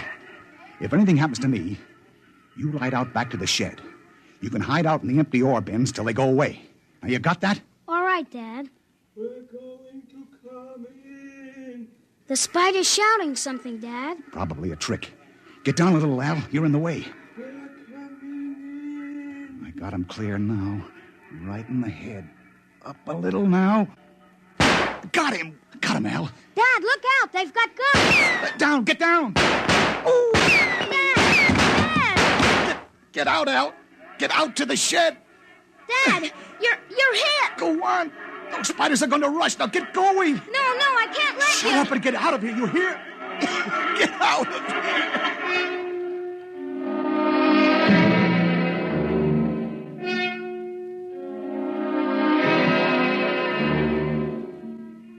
I ran back through the house to the shed. Behind me, I could hear the Martians sweeping up to the dooryard. Then suddenly the ground shook, and I could feel the dull concussion waves hit my ears as the Adamson A exploded. I could hear the high, whispered screams of the Martians and the rattle of fragments on the metal roof of the shed. I dived into the empty ore bin and slammed the hatch almost shut. I sat there waiting. And then suddenly a shadow fell across the edge of light, and the hatch slid open on top of me. You leave me alone. I'll kill you. Boy, I've been looking for you. Where's my dad? What did you do to my dad? He's dead. You killed him. You and those spiders. I'll kill you. I'll kill all those stinking murdering spiders. They are our brothers, boy. Your father shot without warning, and the fire was returned against my orders. You mean you weren't going to attack us? Our brothers came in peace. They are going home to their mountains. We came to get water for the journey. You mean you just wanted water? You... Dad! John, the Earth Patrol will be following us soon. We must go. And the boy? We'll have to leave him here with water and supplies. No, the Earth Patrol would question him. We need the time. He goes with us.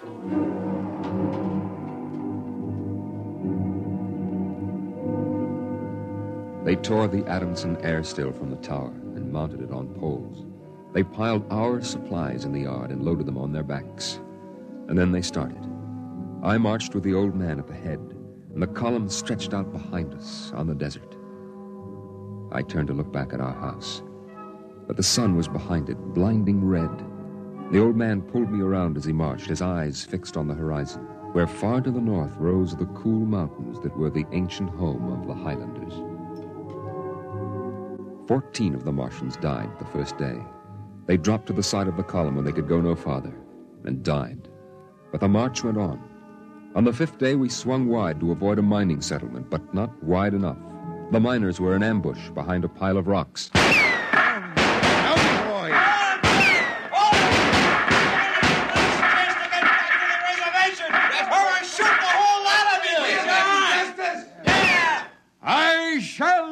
am home. Home to the promised rest. Home to the mountains. March forward. March forward.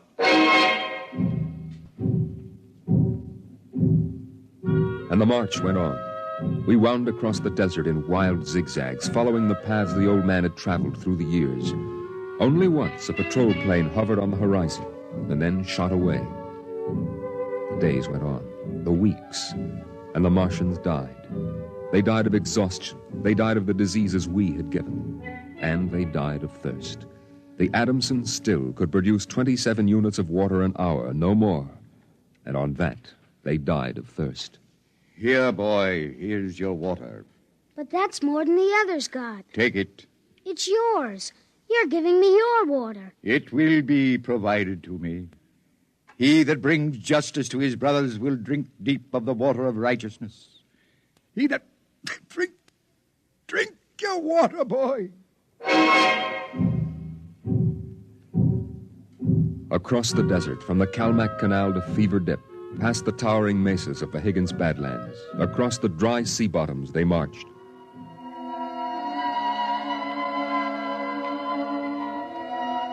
On the 54th day of the march, we halted at evening. The air was thinner, colder now. The rations had long since been exhausted. I lay down to sleep wrapped in the old man's coat. Early in the morning, before sunrise, I woke suddenly. The ground mist that had covered the desert the night before was lifting slowly, and I saw the old man standing by the burned-out fire, the vapor swirling around his legs in the cold light of the false dawn, edging his wild beard. Go back to sleep, boy. I can't. The end is near. I have led them through the wilderness, dry shod across the seas, and before us lie the mountains. You mean we're almost there? When the mist is taken from the eyes of man, the place of refuge can be seen. You mean the mountains? It's over. We're there. I have led them to their home, and I must go back to the desert. You mean alone? Even now, I hear a voice in the wind. Carry the message to the men of Earth. Bring to this new world the message of the old.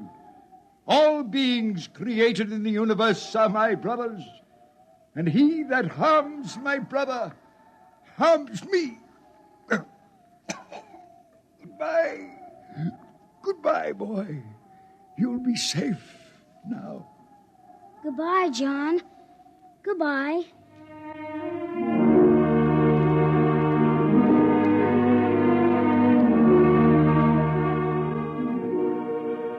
The Martians found him 500 yards from the camp, dead. Now the mist rose, and before us towered the highlands, the tall green mountains and the cool sky.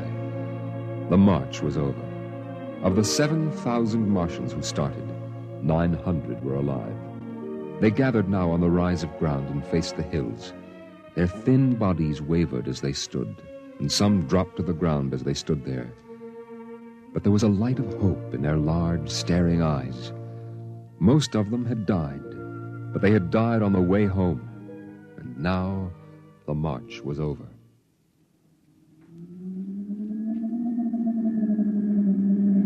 Then the patrol planes were spotted on the horizon, and within 10 minutes they had landed. The Martians stood silently as the squads piled out and set up the 50 caliber machine guns and the petroleum gel flamethrower. All right, you spiders. Hands up and stay together. Gather in a bunch and don't try anything. Sergeant? Yes, sir. Shoot the first spider that moves. And shoot to kill. All right, where's that boy? There was a boy reported. Here I am. You all right, kid? They hurt you? No, I'm all right. John gave me his water ration. Oh, the leader, huh? Well, I've got a warrant for him. Where is he? There. He's dead. Huh? Oh. Well, just as well. I'd hate to be him in front of a settler's jury. What are you going to do to them? The spiders? See those transport planes coming in? We're going to ship them all back to the reservation where they belong. You can't. You can't do that. What are you talking about, kid? You can't take them back. They're home. John said they were home. You can't take them back. It isn't fair.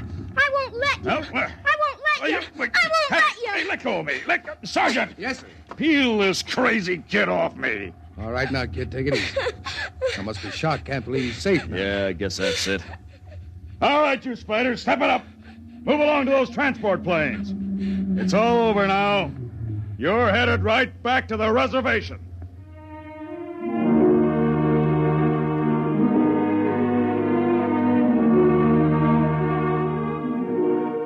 They separated them in groups of 50 and loaded them on the planes. 900 out of 7,000. And soon the first big-bellied ships waddled out on the hard sands and lifted slowly into the air, headed back to the south, flying over the trail of dead and dying who started on the march to the highlands, the march to home. Don't worry about them spiders, kid. We'll take care of them. Come on now, kid. You'll feel better as soon as you get back to civilization. I looked once more at the green mountains towering through the mist. And then, just before the motor raced, I saw John. Crazy John, propped up against a dognut bush where the Martians had placed him. The wind from the south gave the wild hair and beard a rippling life. He faced the hills, the home and rest he had promised his brothers, as he led them through the wilderness of Mars.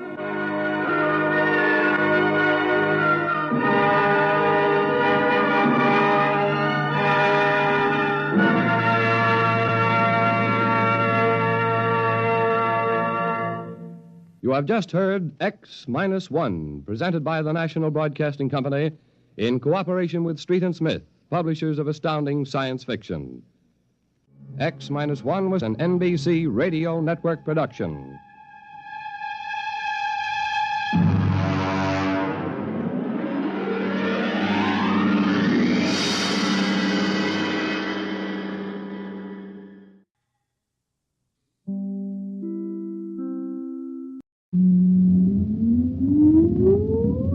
Countdown for blast-off. X-5, 4, 3, 2, X-1, fire.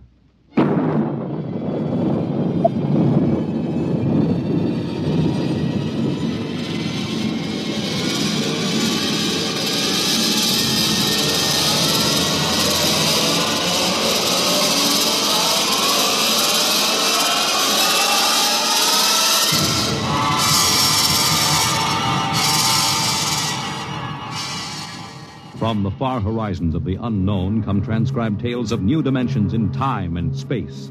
These are stories of the future, adventures in which you'll live in 1,000,000 could-be years on 1,000 maybe worlds.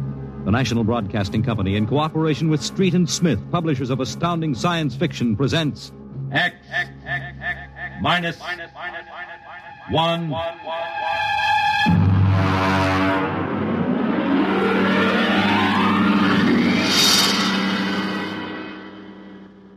Tonight's story, The Castaways, by Ernest Kinoy.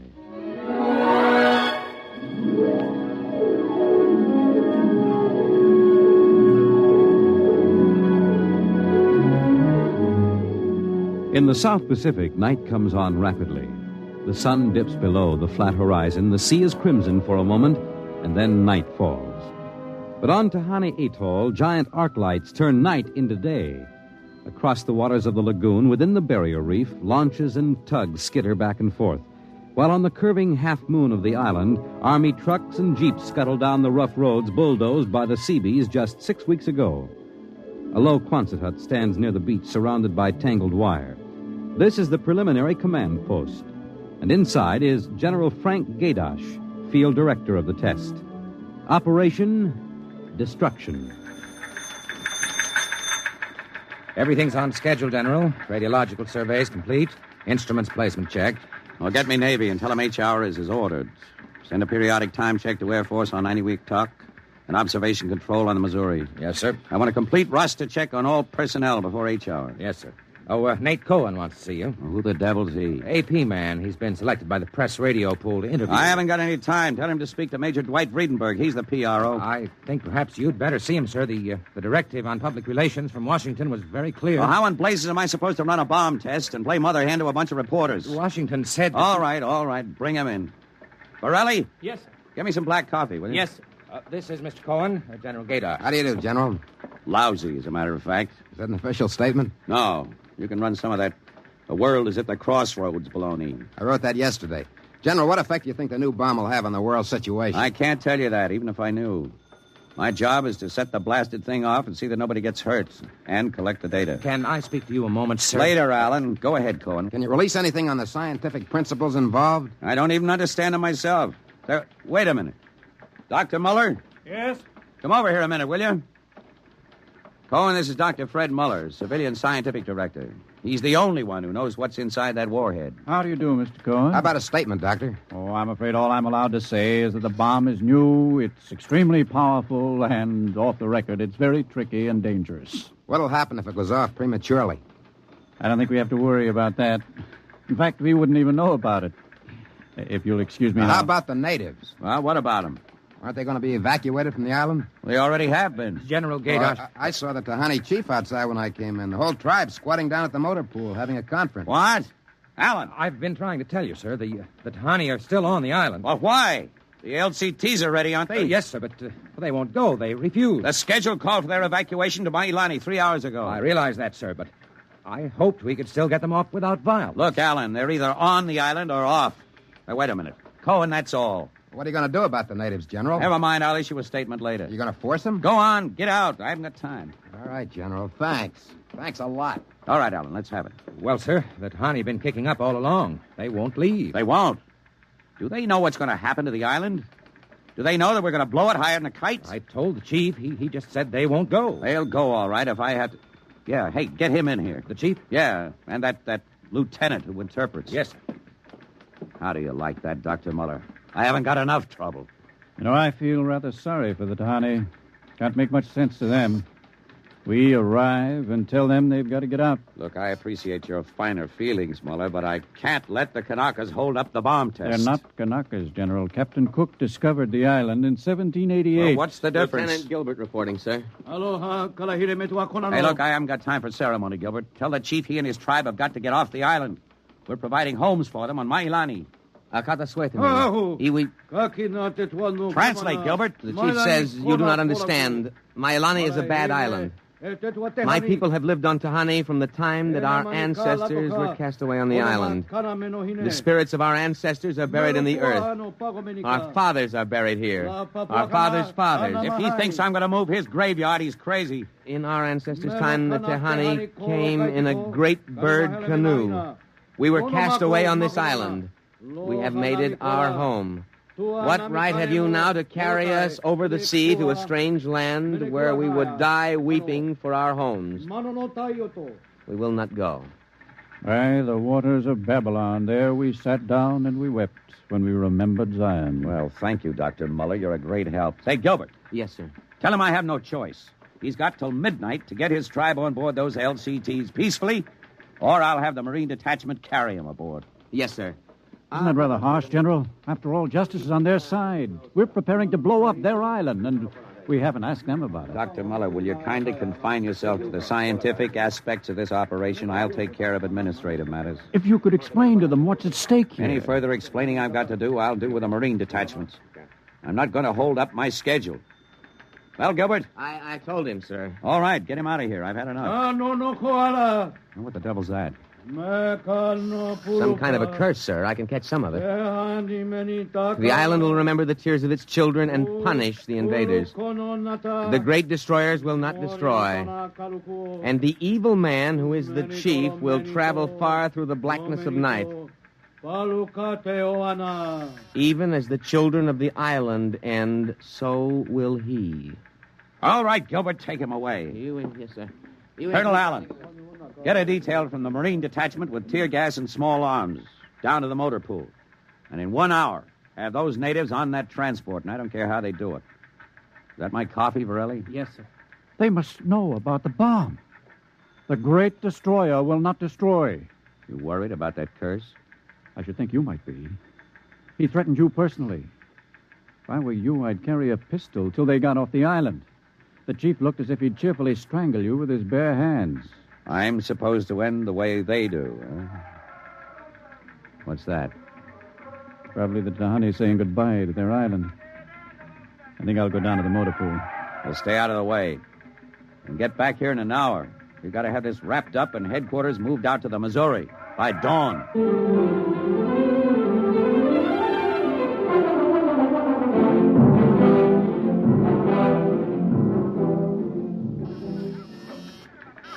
Instrument room checking in, sir. That's the last. Have the Missouri take over control and send for my jeep. Yes, sir.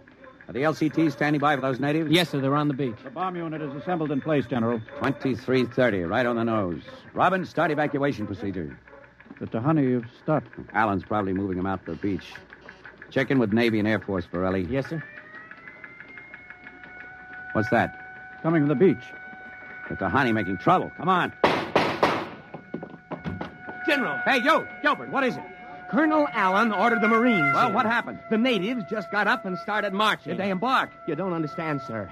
They marched up the cliff and right off into the lagoon. What? All of them, the women and the kids, too. They didn't even try to swim. What were you doing all this time? Just standing around with your thumb in your mouth? Where was the Marine detachment? We couldn't stop them, sir. They just walked over the cliff. They didn't even scream, not even the kids. We sent the crash boats out, but we couldn't get them, any of them. The crazy idiots. Were there any reporters there? Well, Cohen and a life photographer. Well, get his film and hold it till I release it. What are you going to do, General?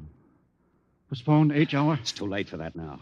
And calling H hour off isn't going to bring the natives back. But 100 men, women, and children just walking into the water. It's horrible. I know. I'm not happy about it either. There's nothing we can do now. I gave him a chance to get off. I was just thinking about the curse the chief put on you. Even as the children of the island end, so will he. That's what he said to you, General. I know, I heard him. Your jeep's waiting, General. The great destroyer will not destroy. That must mean the bomb. Don't worry, Dr. Muller. It'll take more than a mumbo-jumbo curse from a native witch doctor to stop this operation. At H hour, that bomb goes off.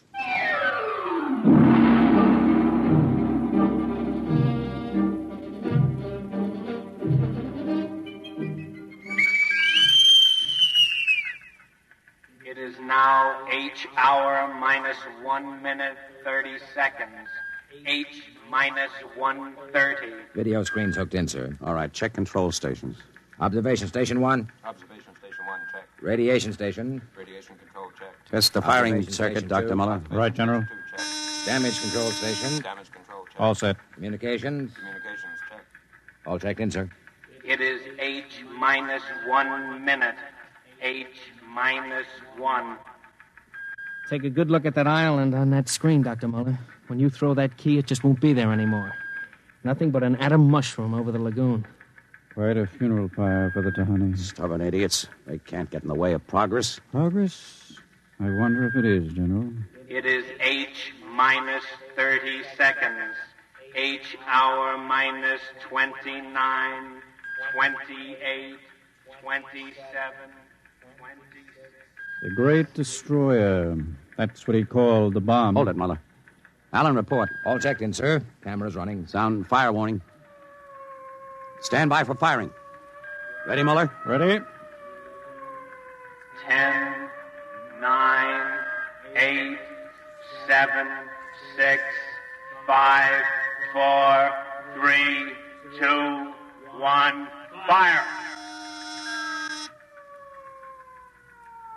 General, it didn't go off. The bomb didn't go off. Borelli, signal standby. Condition red. Yes, sir. Allen, check readings. Muller, what's wrong? What happened? I don't know. The bomb didn't go off. Well, what do you mean? Why didn't it? I don't know, except for one thing. The Tahani chief said the great destroyer would not destroy. It didn't, General. The bomb didn't go off.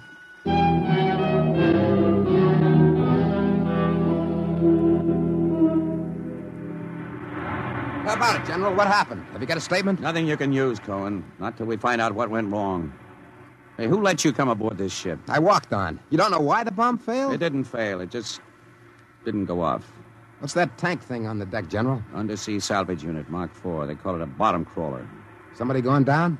Well, that bomb is down there in the lagoon somewhere. Could go off at any second. Somebody's got to go down and find it and disarm it. That's a lovely job. Who's elected? I am. Wow. And Dr. Muller. He's the only one who knows how to dismantle it. Crawler's ready, General. All right. Come on, Muller. I'm ready. Alan, as soon as we hit shallow water, get those gates open. We'll pull the crawler out. And then you get away in a hurry. If that bomb goes while we're working on it, I don't want any casualties. Yes, sir. Inside, Muller. All right. I'm in. Now, remember, get this LST out of the lagoon in a hurry. You got that, Alan? You take your orders from Admiral Yancey. Yes, sir. Good luck. Closing the hatch. The radar and Geiger counter warmed up, Muller. I was just thinking of something, General. That curse, part of it came true. The bomb didn't go off. Well? The second part of that curse was that you would end where they ended. That was at the bottom of the lagoon. What are you trying to do, Muller? Nothing. I was just thinking this crawler is going to take us right down there where the Tahani died.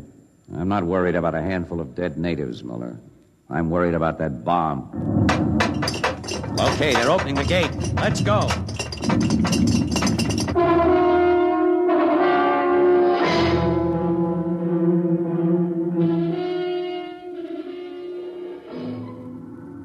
USU-4 to control.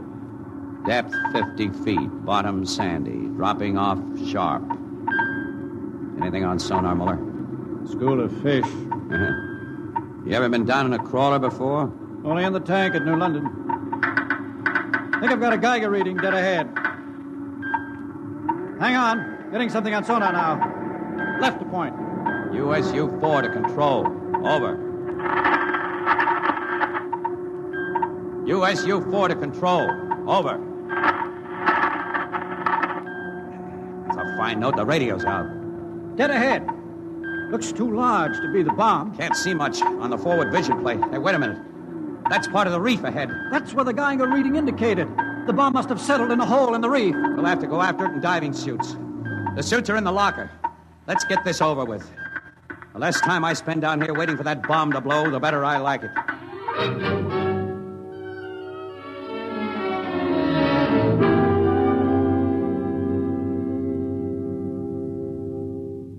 Muller, is your helmet clamped tight? You getting me all right on your headset? Okay. I'm going to fill the lock. Here goes the outer door. Let's go. This isn't like that diving tank in New London. Look out for that coral. It can cut you to ribbons. There's a hole of some sort there. Wait till I get the light up. See if you can get a Geiger reading out of that hole. Just a... There. It's down there, all right. Careful. I'll drop down first. See anything down there? Muller, get down here fast. What is it? Find something? The bottom of this hole, it's metal, and the sides. But it's the coral reef. Look, welded joints. These are hull plates of some kind. And look out, above us. It's closing. Grab it. Too late. A metal hatch. It just slid over the top. This is impossible. What's going on? It's like an airlock. The water's being pumped out. General, do you realize what this means? I'm not sure. There's an inner door opening. Careful. It's a passageway. What do we do now? There isn't much we can do. We can take off our helmets, though. The dial shows good air. All right. Come on. What is this? An undersea fort? What's it doing here? What does it mean? Whatever it is, our bomb must be down here. Wait, there's someone there. I can't see. There's a shadow. Who is it? Who's there? Welcome, Dr. Muller. Welcome to our ship. We've been waiting for you. General, it can't be. Do you see it? It's the Tahani chief.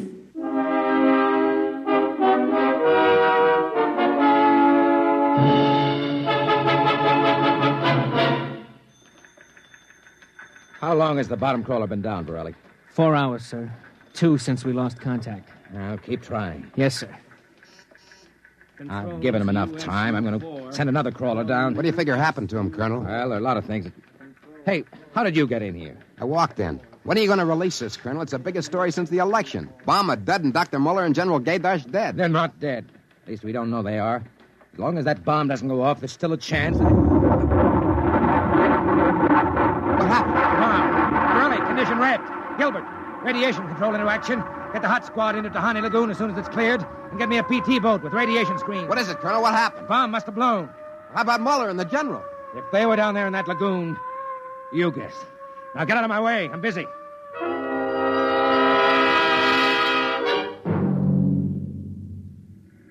Radiation reading 75 and steady. Take her in as close to the beach as you can. Steady as she goes. Is there any danger of any more explosions? No. When she goes, she goes. Radiation 82. That's still safe. Cohen, is that something on the beach? Yeah. Looks like a body. Maybe you blew one of the Tahani back out of the lagoon. No, it's moving. Gilbert, glasses. Yes, sir. It's a man, all right. Head into the beach. Who is it, Colonel? Can't tell. He's in a diving suit. It's either Muller or General Gaydash.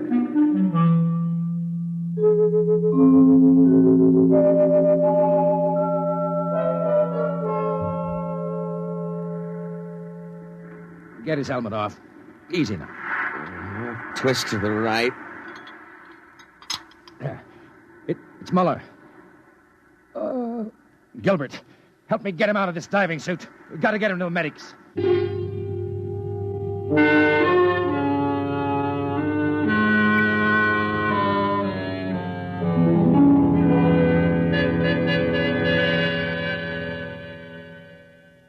No radiation burns, superficial bruises, mild shock. He'll be all right, Colonel. Can he talk? For a while. Bomb go off. It didn't. He's still out of his head. Quiet, Cohen. Go on, Dr. Muller. What did you find? A ship. A giant metal ship there under the lagoon. A submarine? No. It was a spaceship. Spaceship? Camouflaged right next to the reef. When we went inside, we found the Tahani chief and all the tribe. Alive. What? They drowned in the lagoon. I saw them. No, they didn't commit suicide as we thought. They just dived underwater into the rocket airlock. Rocket? Airlocks? Now, look, Muller, I know you've suffered a shock, but... But it's true. It can't be. A spaceship built by Polynesian savages. But they're not savages. They're the castaways. They're from another planet. Don't you understand? Their spaceship was wrecked here 400 years ago. They've been waiting ever since for a chance to go home. He's out of his mind. Better give him a sedative, Doctor. No, wait a minute, Colonel. Remember their story about the great bird canoe? Maybe there's something to the legend. Not a legend, it's true. They'd exhausted their fuel, came down out of space, couldn't find anything here on Earth to replace their fuel source until we developed atomic power. Atomic power? You mean they stole our bomb? That's right. Fished it out of the lagoon, hauled it aboard. Yes, but how could they convert it to atomic drive? They made me dismantle it for them at the point of a gun. Then just before they blasted off, they let me go. But what about the general? Remember the Tahani curse? I see. You mean they killed him? You don't understand. I said I dismantled that bomb at the point of a gun. It was General Gaydash who was holding the gun. What? He was one of them, one of their spies sent out to bring back the rocket fuel they needed. And the Tahani curse wasn't a curse at all. It said that when they left the island, so would he. You mean he's with them now? Yes. And after 400 years, the castaways are going home.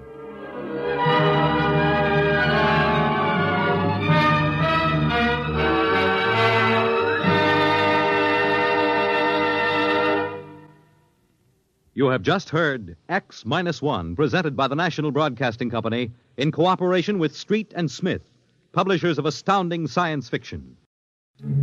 Your announcer, Fred Collins. X-1 was an NBC Radio Network production.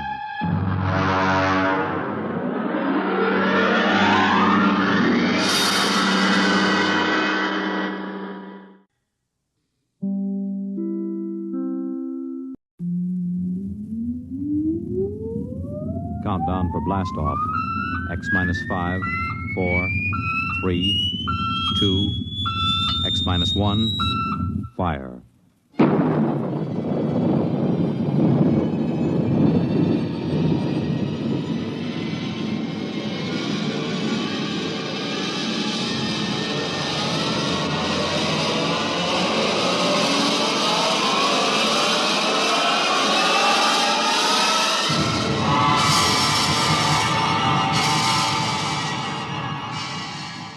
From the far horizons of the unknown come transcribed tales of new dimensions in time and space. These are stories of the future, adventures in which you'll live in 1,000,000 could-be years on 1,000 maybe worlds.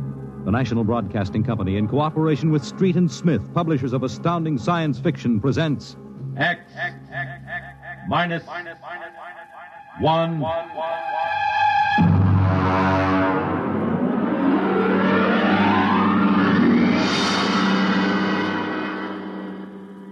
Tonight, the Ray Bradbury story entitled, "And the Moon Be Still as Bright."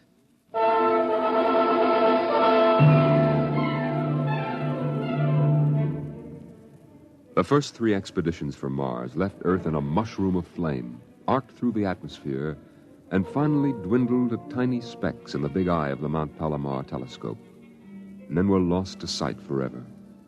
The prearranged landing signals flashed back to Earth, and then the radios went dead. One after the other, ships had disappeared and were never heard from again. But still, the rockets came. The 4th expedition emerged from the silent gulfs of space, angled down toward the floating red disk of Mars, down into an orbit as the order came to land. The last blast of the bow jets broke red against the blue desert sands, and the ship slid to a halt at the edge of a vast city that reflected the icy glare of the moonlight. For a while, all was still. All right, Parkhill. Open the airlock. Aye, sir.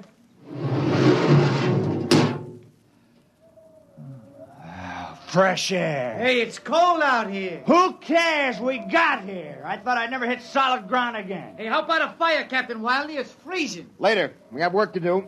Oh, smell that air. Why, you could get drunk on it. Say, there's an idea. Why don't we break out a bottle and celebrate? Biggs, there will be no drinking done till we're secured. But we're landed, Captain. 3 other expeditions landed and disappeared within 24 hours. Now, we're not relaxing security till we find out what happened to them. What do you mean, maybe Martians? Spender, you're an archaeologist. How old would you say they are? I can't tell till I study them more closely. It's a kind of engineering we couldn't duplicate on Earth. Well, I'm not interested in the architecture now. I want to make sure there's nothing there that might be dangerous. Mr. Hathaway. Yes, sir? I want you and Spender to take a reconnaissance party into the city and find out what's there.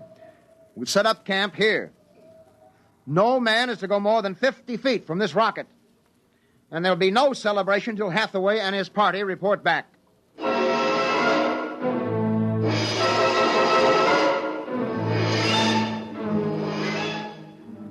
In the sea bottoms, the wind stirred along faint vapors, and from the mountains, great stone visages looked upon the silvery rocket and the small fire. The sky was black overhead, as the 2 racing moons threw knife-edged double shadows on the desert. All right, come and get it. Ciao. Hey, what do you got to eat, Cherokee? Sawdust smothered in cold chicken fat. Good. I thought it was something I couldn't eat. Hey, Captain. Mr. Hathaway's back. Oh, Captain Wilder. Oh, yes, over here, Mr. Hathaway. Well? Most of the city's dead. Spender says it's been dead a good many thousand years, but we found one part about a mile over What towards about the... it? People were living in it last week, sir. People? Martians. Where are they now? Dead. We found bodies, thousands of bodies. They hadn't been dead more than 10 days. What did they die of? You won't believe it. What killed them? Chickenpox. Chickenpox? Yes. Where could they get chickenpox? From Earth. Oh, then the other rockets did get through. Yes. I don't know what the Martians did to them, but I sure know what they did to the Martians. They gave them chickenpox and wiped them out. They just didn't have any resistance to an Earth disease. Think of it, Captain. A race builds itself for 1,000,000 years, refines itself, does everything it can to give itself respect and beauty, and then it dies. Of what? It's like saying the Greeks died of mumps or the proud Roman Empire collapsed because of athlete's foot. We didn't even give them a decent excuse for dying. We just gave them chickenpox. Spender, get hold of yourself. You didn't see those bodies, Captain. Yes, I know. It must have been a shock. You need a rest, a little relaxation. The Martians are dead. There's nothing you can do about that now. Hey, you hear that? The Martians are all dead. Come on, let's break out a bottle and hoop it up. How about a case, eh? Oh, good Lord. They have to do that now? Isn't there time later to throw old beer cans into the canals? Bender, you're an idealist. They're not. All they know now is that they're safe. Little shouting won't hurt. You think too much. I was safe on Mars. The first Earthmen on Mars. We gotta celebrate. Yahoo!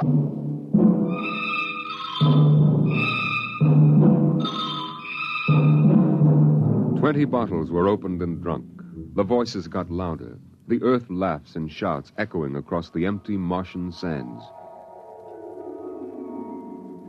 Spender listened to the wind over his ears, cool and whispering. He felt the land getting cooler. The stars drew closer, very near. The air smelled clean and new. He looked at the cool ice of the white Martian buildings over there on the empty sea lands. Oh, what a woman! Hey, what do we do with these empty bottles? Save them, stupid. There's a 2-cent deposit. Throw them away! Hey, wait. How about that building? 2 to 1 on a buck. I can heave one right through that window. You're on. All right, here goes. Bullseye! Hey, double or nothing on the next shot. Put that bottle down, Biggs. Who's there, Mr. Spender? Stop smashing those windows. What's the difference? The planet's ours now. I guess I can do anything with it I want. Drop that bottle or I'll knock your teeth out. Yeah? Just watch me. I warned you, Big. Hey, what? Hey, come on. What's going on here? Spender! I hit him. He's crazy, Captain. He just walked up and slugged me. All right, Biggs. Spender, you come with me. Now, suppose you explain. What was the idea? The noise, the drunken brawl. Spender, the men are tired. This has been a long trip. And you have a different way of seeing things. No, I'm seeing things, all right. I'm seeing how we'll ruin Mars. We'll rip it up and rip the skin off the way we've already ruined Earth. Is that why you hit Biggs? Yes. I couldn't stand the idea of them watching us make fools of ourselves. Them? The Martians. They're dead. They're all dead. But they know we're here. Doesn't an old thing always know when a new thing comes? We've come a long way to smash their windows and spit in their wine. Well, maybe you're right. But I'm still going to fine you $50 for that fight. Now, come on, Spender. Suck in your chin. We'll go back there and play happy.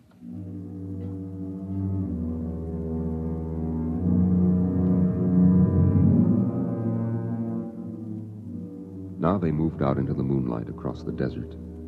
They made their way into the dreaming, dead city. The light of the racing twin moons glinted on the barrel of a pistol, the long blade of a machete, the round, gurgling shape of a raised bottle. The wind blew in from the dead sea bottom and brushed through the silvery wire filigree of the towers. Strange music drifted down to the double-shadowed streets, a thin, haunted music that played as it had played through the uncounted years of time. Nobody moved. The moons held and froze them. The wind beat slowly around them. Hey! Hey, you people in the city! Biggs. I just want to make a little noise. What kind of a celebration is this, anyway? Come on. They built this city thousands of years ago. And now where are they? How did they die? Who cares? They're dead. That's good enough for me. Lord Byron. What? Lord Byron, a 19th century poet. He wrote a poem that fits this city. Might have been written by the last Martian poet. So we'll go no more a-roving so late into the night. Though the heart be still as loving, though the moon be still as bright. For the sword outwears its sheath, and the soul outwears its breast. And the heart must pause to breathe, and love itself must rest. Though the night was made for loving, and the day returns too soon, yet we'll go no more a-roving by the light of the moon.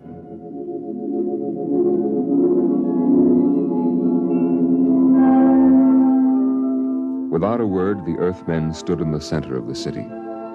It was a clear night. There was not a sound except the music of the wind. At their feet lay a tiled court, worked into the shapes of ancient animals and images. They stood there, silvered by the double moons beneath the crystal towers of Mars. And then Biggs was sick, and the sour stench of liquor filled the cool air. The men of Earth had come to Mars. And Spender turned and walked away into the city, alone in the moonlight, never once stopping to look back. It was a morning that might have been a Monday, or a Tuesday, or any day on Mars. Biggs was on the canal rim, his feet hung down in the cool water, soaking, while he took the sun in his face. Hey, what are you doing back here, Biggs? Didn't you go out with the search party? Yeah. I come back. I got a blister. Oh, yeah. What do you mean? Look. Look, Cherokee, see that? Anyway, I had enough searching. 4 days hunting for that screwball Spender. Didn't find him yet, huh? Oh, good riddance.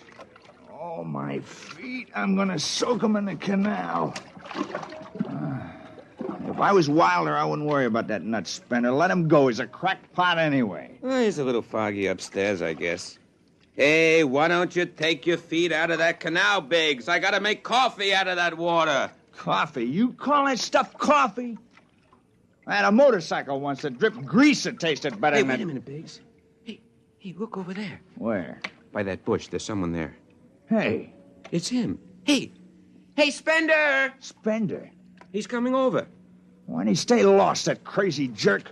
Hi, Spender. Long time no see. Hello, Cherokee. I've been exploring some ruins. Oh, you and them ruins. You're like a dog in a boneyard. What's the matter? Why don't you just say something? Where you been? Up in the hills. What would you say if I told you I found a Martian? Oh, yeah? Where? Never mind. Let me ask you a question. How would you feel if you were a Martian and people came to your land and started to tear it up? Well, I know how I'd feel. I've got Cherokee blood in me. My grandfather told me a lot of things about the way they kicked the Indians around in the Oklahoma Territory. If there's any Martian around, I'm all for him. How about you, Biggs? They're dead. They're all dead. It's a good thing, too. Well, I found a Martian. Up in a dead town in the hills. I've been reading their books, and they're easy to understand. And I've learned their language. And then I found this Martian. And I brought him here, now. I don't see no Martian. I'm the last Martian. What did you say? Biggs, I'm going to kill you. Oh, cut it out. What kind of a lousy joke is that? And now, don't put that gun away. You're kidding, huh? Spender, you're... He's dead. You killed him. You can come with me, Cherokee. You're an Indian. You know how the Martians would feel. You can be with me in this. You killed him. You just killed him. He deserved it. You're crazy. Maybe I am. But you can come with me. Come with you for what? Go on, get out of here, you crazy murderer. Of all of them, I thought you'd understand. I thought you'd remember what happened to your own people. You get out of here, you crazy murdering... Don't reach for that gun! Spender.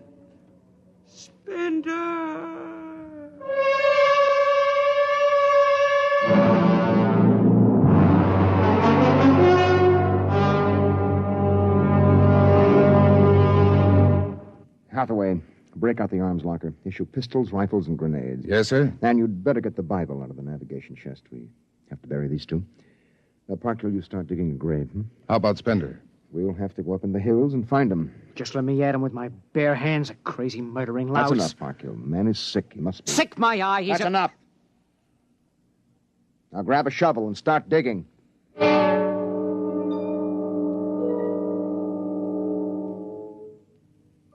Spender saw the thin dust rising in the valley, and he knew the pursuit was beginning.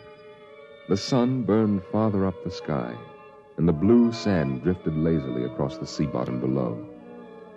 He sat beside a quiet pool 10,000 years old and held a silver book. Through the house played the strange wind music of ancient Mars, and he heard voices whisper in his mind.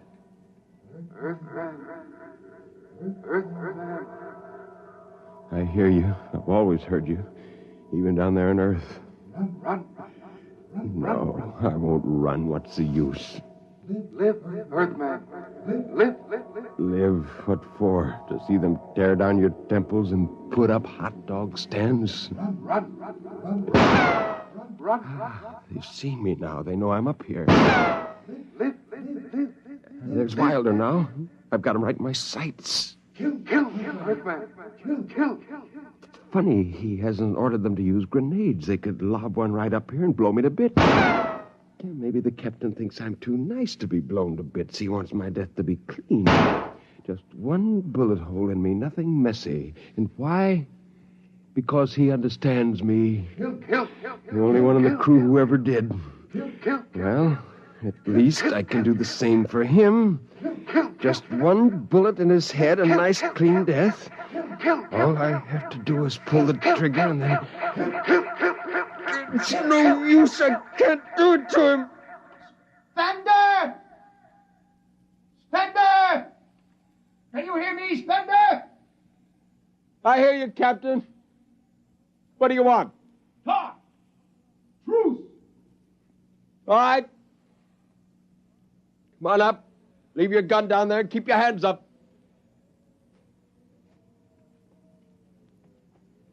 Oh. That's quite a climb. You mind if I sit down? How long do you think you can hold out?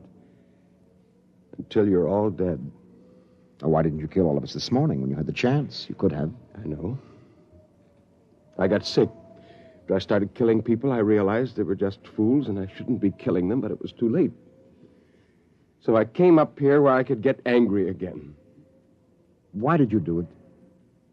When I was a kid, my folks took me to visit Mexico City. I'll always remember the way my father acted, loud and big. And my mother didn't like the people because she thought they didn't wash enough. I can see my mother and my father coming to Mars and acting the same way. Anything that's strange is no good to us. We aren't fit to take over this planet. But to kill 2 men. How would you feel if a Martian spit on the White House floor? You know, you haven't acted very civilized yourself today. I'll kill you all off, Wilder. That'll delay the next rocket 5 years, and then I'll kill them, too. And if I'm lucky, I'll live to be 60. And I'll meet every expedition that lands on Mars. Oh, I'll be very friendly. I'll explain our rocket blew up one day. And then I'll kill them off. I'll save Mars for half a century. And by then, maybe the Earth people will give up. And yet you're outnumbered. We already have you surrounded. In an hour, you will be dead. I found an underground passage that'll take me back in the hills, Wilder. I'll go back there. And then I'll pick you off one by one. We'll see. Well, it's a nice town you've got here, Spender. It's beautiful. I'd like to live here. You can. Join me. You're not like them. Why go back to them, Captain? I'll show you what a good life these people had. No, there's too much earth blood in me. I may even agree with you about all this, but that does not change what I must do. You won't stay? No. This is your last chance, Spender. Look, you're sick. Now come along with me quietly. No. One last thing. If you win, do me a favor. Try to see that they don't tear this planet apart. Right. And if it helps, just think of me as a very crazy fellow who went berserk one summer day. Be easier on you that way. Now I'll think that over. So long, Spender. Bye, Captain. Good luck.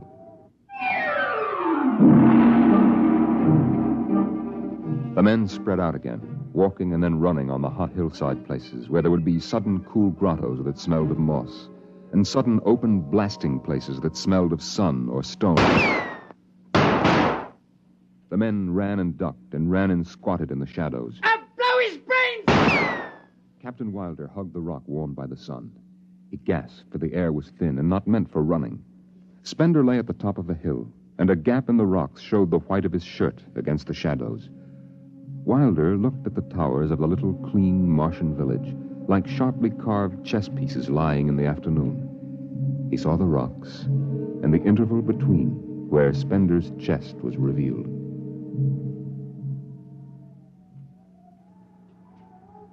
Go on, Spender. Get out. You only got a few seconds to escape. Go on, get out of the caves. Come back later. You go now. I've got to win this. I've got to think that I'm right and pull this trigger. Go now. Get out. I'll get him! A slug in the head, I'll blow his bloody brains! No, Parkhill! Put down that gun. I'll do this myself. Spender. Why didn't you get out? Why? Why? Why?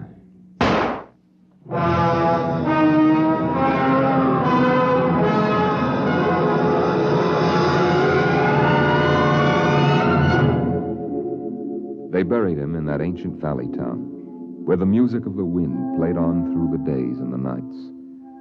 They laid him in an ancient silver sarcophagus with waxes and wines which were 10,000 years old, his hands folded on his chest. The last they saw of him was his peaceful face in the cold silver light of the racing twin moons.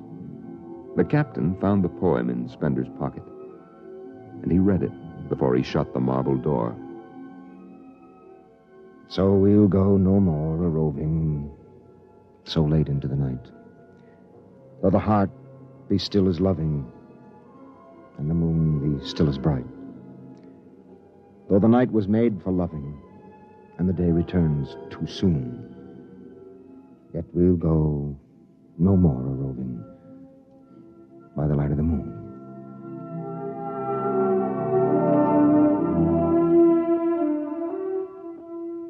The next afternoon, Parkhill did some target practice in one of the dead cities, shooting out the crystal windows and blowing the tops off the fragile towers. Captain Wilder caught Parkhill and nearly knocked his teeth out.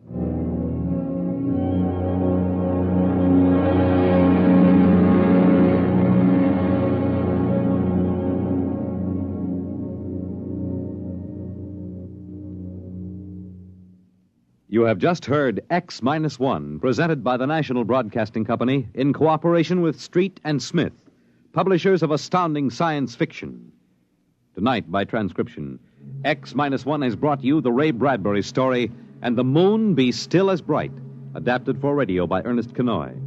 Featured in the cast were John Larkin, Clark Gordon, Dick Hamilton, Nelson Olmsted, Lawrence Kerr, and Stan Early. Your narrator was Norman Rose. Your announcer, Fred Collins. X-1 was directed by Daniel Sutter and is an NBC Radio Network production.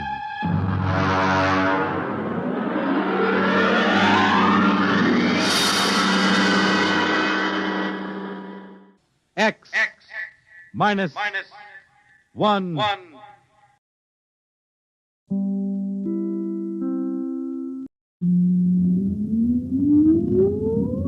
Countdown for blast off. X-5, 4, 3, 2, X-1, fire.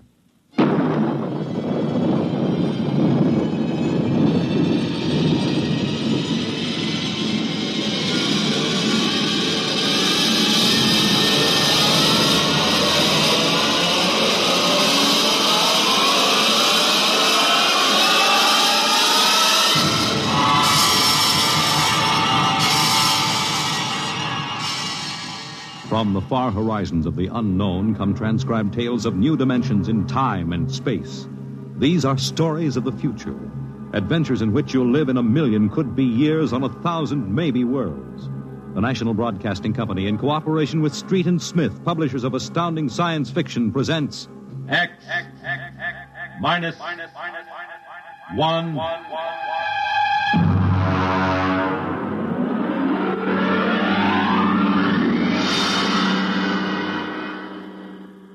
Tonight's story, First Contact, by Murray Leinster.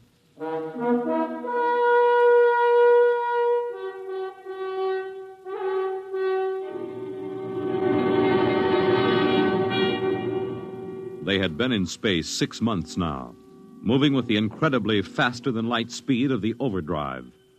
In 6 months, they had gone from Earth outward and outward to the crab-like nebula with the twin stars. A routine flight of exploration and scientific research. Solid object about 90,000 miles away, sir. Located, Dort. Exactly. Identify it. A small object, sir. Captain, I've never seen anything like this before. Whatever it is out there is coming toward us at an incredible speed and retreating to zero just as rapidly. What's the mass of the object, Dort? Well, it varies with the distance from us, sir. Step up the scanners. Nothing, sir. Absolutely nothing shows out there. And yet there must be something. Those alarms are foolproof. Action stations, man all weapons. Condition of extreme alert in all departments immediately. Captain, what is it? Dort, I ran into the same thing once before on the Earth-Mars run. We were being located by another ship, and their locator beam was the same frequency as ours. Every time it hit, it registered as something solid and monstrous. But, Captain, we're the only Earth ship in 18 light years around. How? I didn't say it was another Earth ship out there, Dort. Another race? That's right. There's a spaceship out there, all right. But it's not manned by human beings.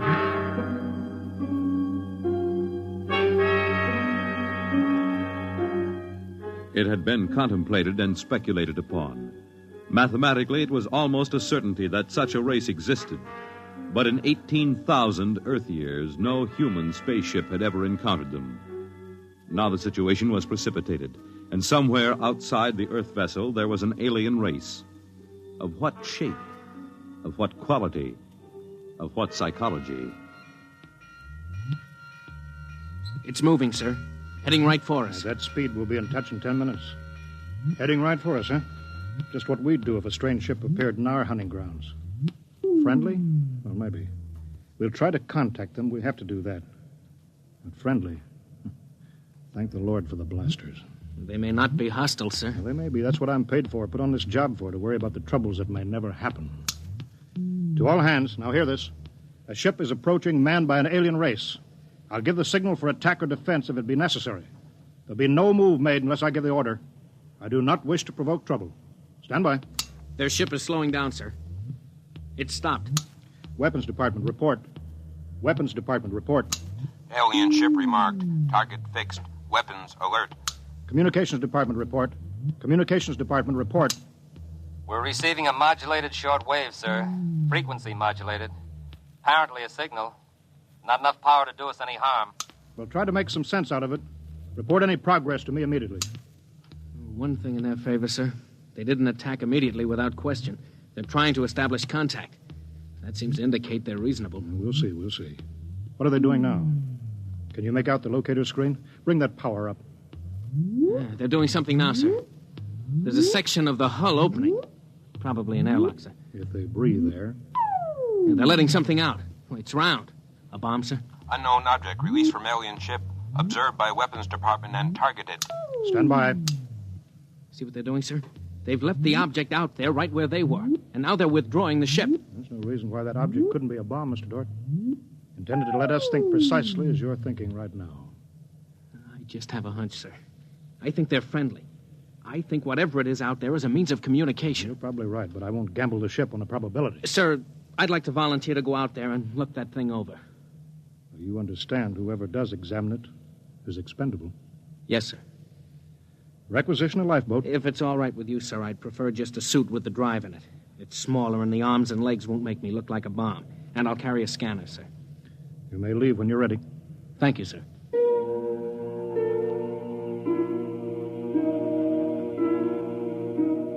I'm all ready. Clear the lock and let me out.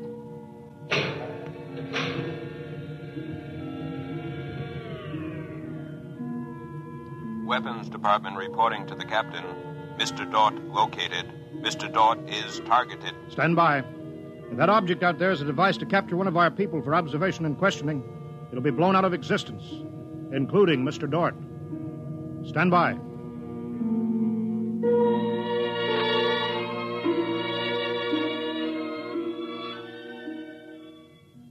Mr. Dort. Mr. Dort. Report. Object, as you can see on the scanner, sir, is covered with many small horns, like the detonating horns of the obsolete mines formerly used in naval warfare. Is that their purpose, do you assume, Mr. Dort? I'm going to find out, sir. I'm going to grab one. Mr. Dort, I'm here, sir. I don't think this is a mine. circle it so we can see it completely through your scanner. Deadlock, sir. Nothing to report that the scanner hasn't shown you. Oh, wait a minute, sir. A section of the outer hull seems to be opening. Do you see it? Very good, Dort. Hold that. I'm sure it's a communications device, sir. It looks like it. Fix your scanner so it'll focus on that communications device. Return to the ship.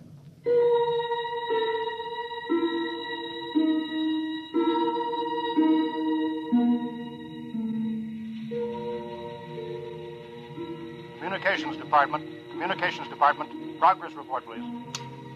We've established communication, sir. Is there a psychologist on the team down there with you? Yes, sir. Mr. Burns is working with us. Will both of you please report to the bridge at once?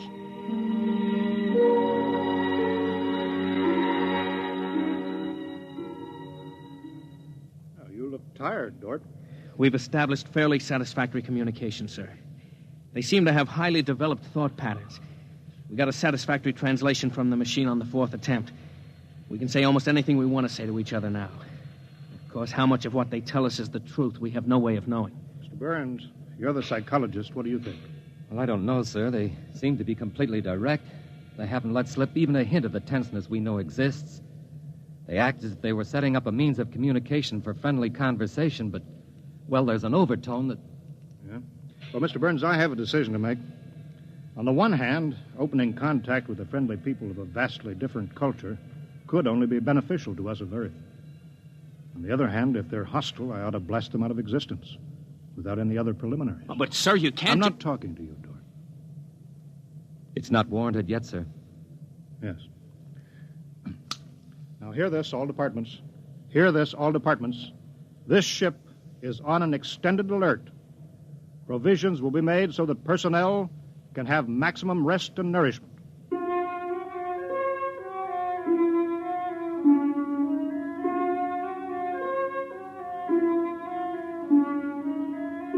Communication continued by means of the artificial language set up arbitrarily between the Earthmen and the aliens, decoded by the mechanical decoders.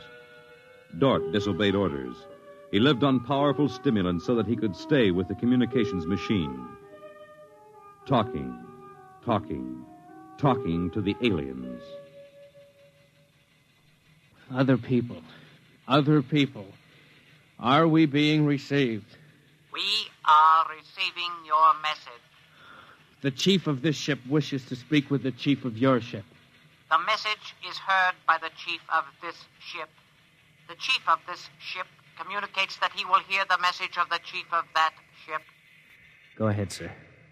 People of the other ship, I'd like to say the appropriate things about this first contact of two dissimilar civilized races, and of my hopes that a friendly intercourse between the two peoples will result. People of that ship, what you say is all very well, but is there any way for us to let each other go home alive? That's all, sir. They've stopped sending. Very direct people. Very direct. But, sir, I don't follow. I didn't know what that meant. Is there any way for us to let each other go home alive? It means what it says, Dort. Sir, what's to stop us from just cutting communication and leaving, and they can do likewise? What's to stop us? Simply that whichever ship leaves first will be followed by the other. If they find Earth and get back to their own planet and we don't know where that planet is, Earth will be completely at their mercy. If they leave first, we'll follow them. We'll attempt to find their home planet. Dort, could you swear to any decision that the policymakers on Earth will come to? Sir, even if they do follow us, the closer we get to home, the more of our ships and weapons they'll face. They'd never get away. Well, how do you know that they can't communicate with their home planet without returning? We can't, sir. How do you know they can't? I don't, sir. So that's the situation. We'll sit out here, facing each other, trying to outguess each other, until time wears us out. And we'll have to face the fact. Either they destroy us or we destroy them. Navigation officer, attention. Navigation officer, attention. Every star map on this ship is to be prepared for instant destruction. The chief of this ship wishes to know whether the chief of that ship can suggest an answer to the problem concerning us both. Do you want me to answer that, sir? I'll answer it myself. Tell me when to talk. Now, sir. I am giving that matter personal attention.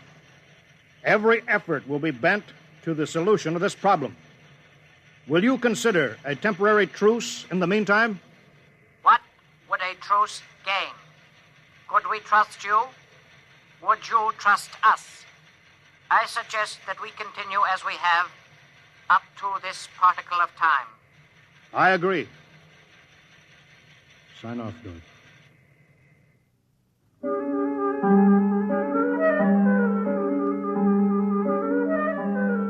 Weeks went by, and during the weeks, the exchange of information continued without let-up. What particle of time are the people on that ship at? The resting time. All rest except myself and others on alert duty. Same on this ship. You people of that ship are very similar in many ways. Do you have a family? I have a mate. I have a mate and 3 offspring. It is too bad for them, as well as us, to have to kill each other. This ship can't see any way out of it. Can that ship? If we could believe each ship, yes. Our chief would like it. But we can't believe you, and you are afraid that we do not tell the truth, although we do. This ship would trail you home if this ship were able to. That ship would do the same. But this ship feels sorry about it. I believe you're a friend. I share your belief and like you. But there is a possibility that you were put to make a trap for me. I will stop now and think it over.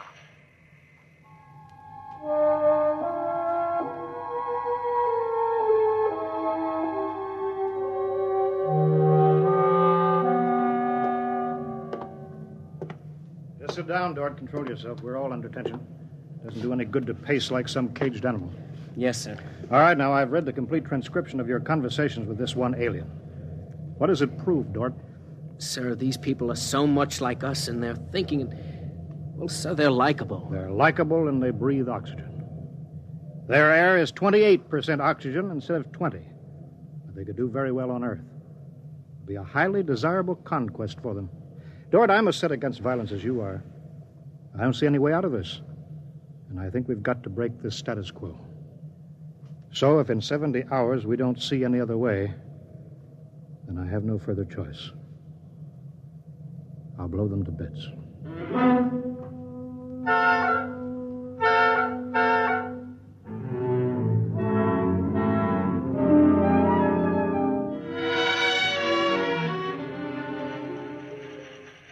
Will that ship receive communications? Will that ship receive communications? This ship is listening. It seems to me better to communicate than to sit by the machine silently. I would have called you, but you signed off before. The problem goes around and around. I find no answer. Perhaps we could turn our thoughts to other things. The psychologist of this ship tells us that you people on that ship have a threshold of tolerance to tension. He tells us that you will be forced to take one action or another in a period of less than 100 time particles. I have no communication on this matter. Well, this ship is not trying to extract unwilling information from that ship. A truth is mentioned in passing. A report of this conversation will be carried to the chief of this ship. It would be so. We are prepared. If only the people of this ship could meet in direct contact with the people of that ship, it might be better. We could not communicate then. The communications machine is too large to carry from place to place. In direct contact, the peoples of the two ships would be further apart than now. That's true. I am sad. Much that is pleasant has passed between us. I am sad, too. We are not yet ready for each other. We are not yet ready for each other. It's hard, isn't it, Dort? Well, Captain, I'm sorry. I didn't know you were here, sir. I've been here for quite a while. Eavesdropping, I'm afraid. It's all right, sir. Nothing can be personal in a situation like this. Yeah, that's right. How long is 100 time particles, Dort? Pardon, sir? That reference he made to us not being able to stand tension is interesting. Their psychologists seem to make more out of us than we do out of them, don't they? Yes, sir. They hit the nail right on the head. Yes, they did. I think, Dort, we'll just have to push our timetable up a bit.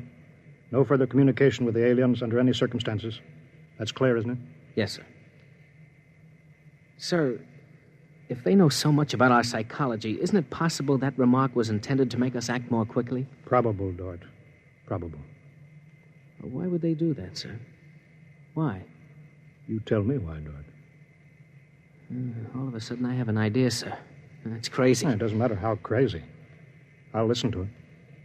Sir, I think these people are playing some kind of a joke on us. Joke? A joke, Dort? Yes, sir. Over and over again, I've noticed what I think is a sense of humor.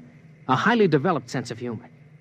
Do you recall when we went to all the trouble to set up a fictitious star map and then they just sent us back a mirror image of the same one? I think somehow they're playing a joke on us. Well, maybe you're right. In which case, you've seen practical jokers, Dort. Their jokes aren't always funny. Sometimes they hurt people.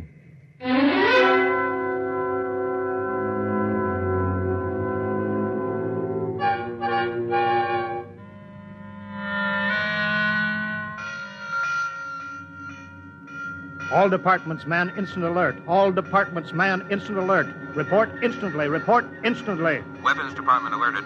Target, the enemy ship. On target, sir. Stand by. Fire!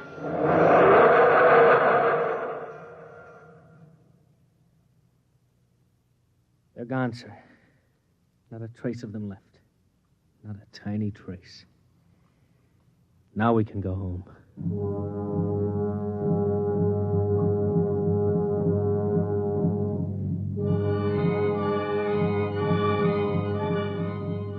Communications to Captain. Communications to Captain. Report. Sir, I'm picking up new signals. Same frequency as the original alien signals. That's impossible. That ship was destroyed. I'm receiving signals, sir. Set the machine up. We'll be down there in a minute. Mr. Dort, come with me, please.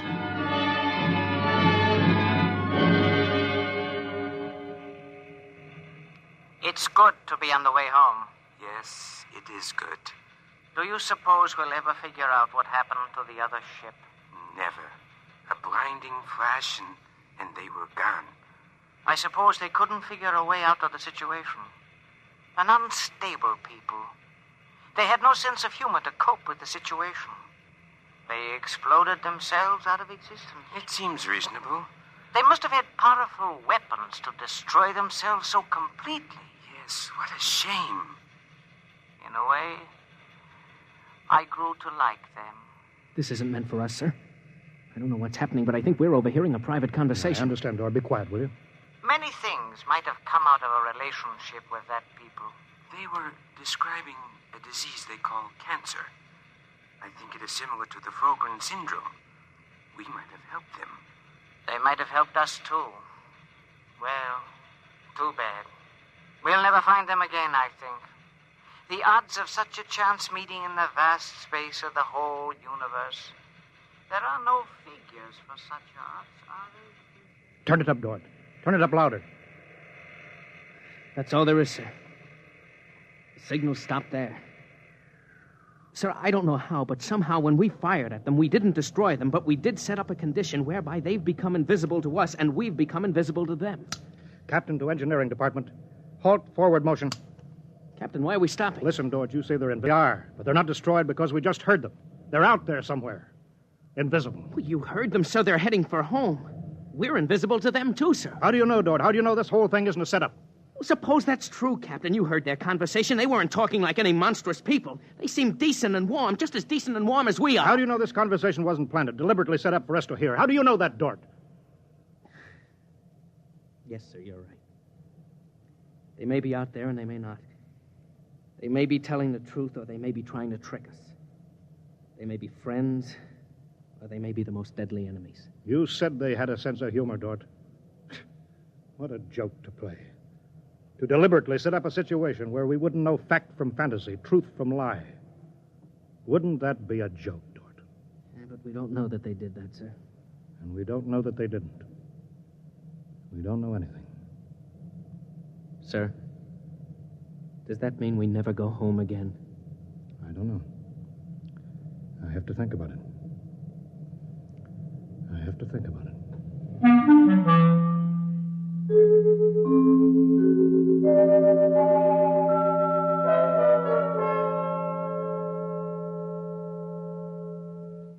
You have just heard X-1, presented by the National Broadcasting Company in cooperation with Street and Smith, publishers of astounding science fiction.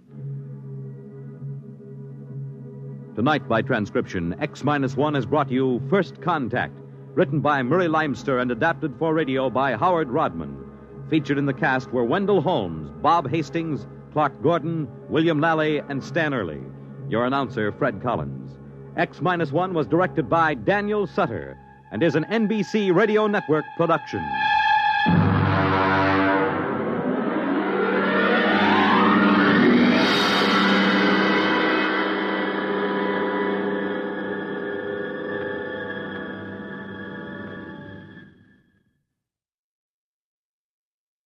Next week at this time, over most of these stations, NBC will present This is Carnegie Hall, a special concert featuring the Symphony of the Air Orchestra.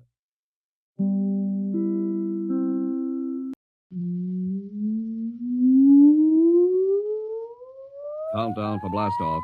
X -5, -4, -3, -2, X -1. Fire.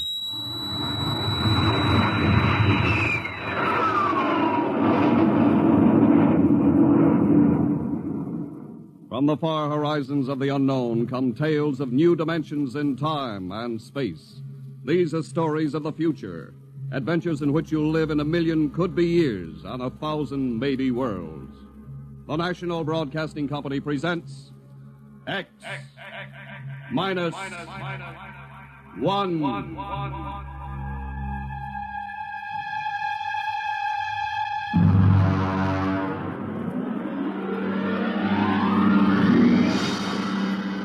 Tonight's story, No Contact.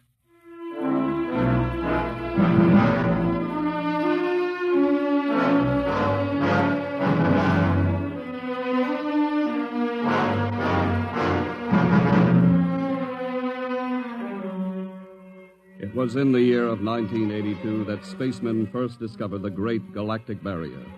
In the past 10 years, rocket travel to the moon and the nearer planets had become commonplace. And then men fixed their sights on a more distant star, the remote planet known as Volta. 5 exploratory ships went out, and none came back, each in turn disappearing mysteriously at the same vanishing point, at an invisible wall somewhere in the vast outer reaches that became known as the wrecker of spaceships, the Galactic Reef. And yet, the explorers refused to admit defeat. It was on June the 2nd, 1987, that the rocket Star Cloud made ready for takeoff, the 6th to attempt to crack the barrier and win through to Volta. Now hear this. Condition green. 2 minutes to blast off. Condition green. 2 minutes to blast off. Well, Lewis, this is it. I don't suppose you'll be needing the ship's doctor up here on the bridge during blastoff. I think not, Smitty. There's little chance of acceleration bends in these new overdrive ships. I'll be in my office then, counting vitamin pills if you need me. It's only a few steps. Good luck, Lewis. Thank you, Smitty. Lieutenant Collier. Yes, sir? You're relieved. You'd better get down to navigation control and take over. Yes, sir. Lieutenant. Yes, sir? We've never flown together before. This is your first flight in a space vessel as big as the Star Cloud. Yes, sir, but I was trained in oversized jobs at the Naval Academy. Well, if you're half as good a navigator as your father was, you'll do fine. Thank you, sir. Did you ship out with my father? I served under him on one of the first rocket runs to the moon. I see. I almost went along on his last trip to the barrier. Too bad about that. Yes, sir. That's all, Collier.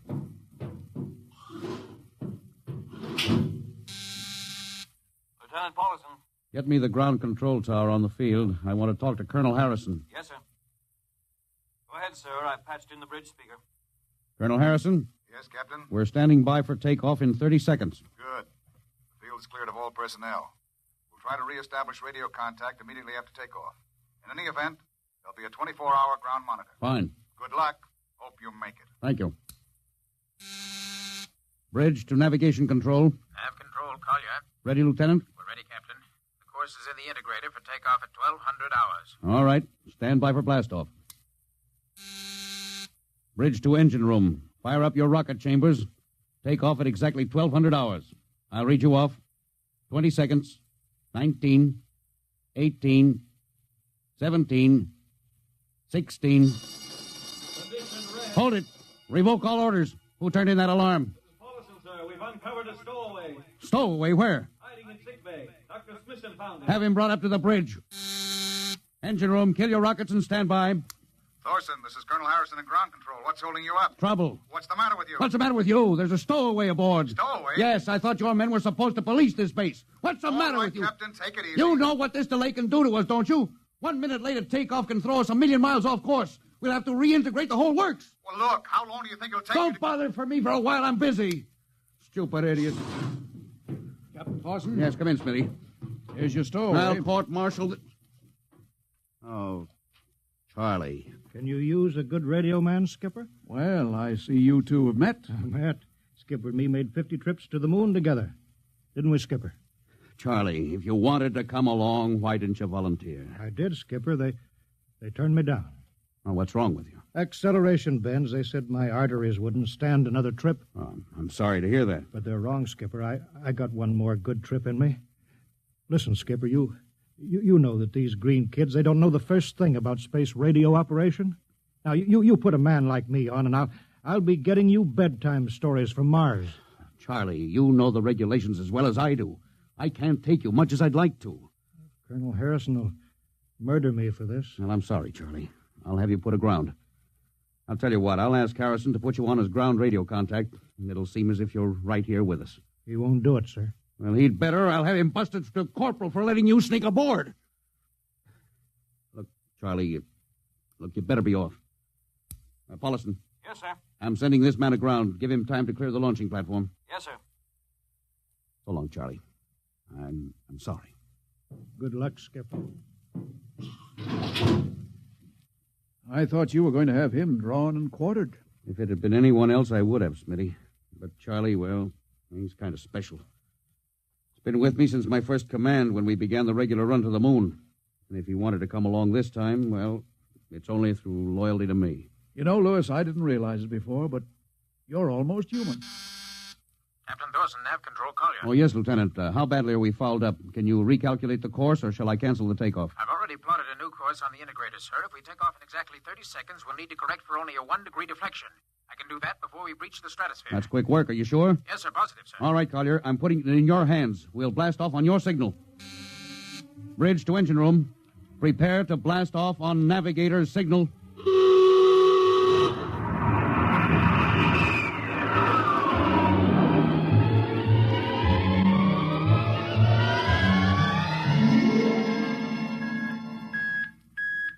How are we doing, Collier? Coming on the bearing, sir. That's 4, 3, 2, 0. We've intersected the course vector. Good work, Collier. Course is corrected, sir. We're ready to go into atomic overdrive anytime you say. All right. Stand by. Yes, sir. Now hear this. Now hear this. Prepare for maximum acceleration. Bridge to engine room. Kill your rockets. Rockets out. Fire up number 1 cyclotron.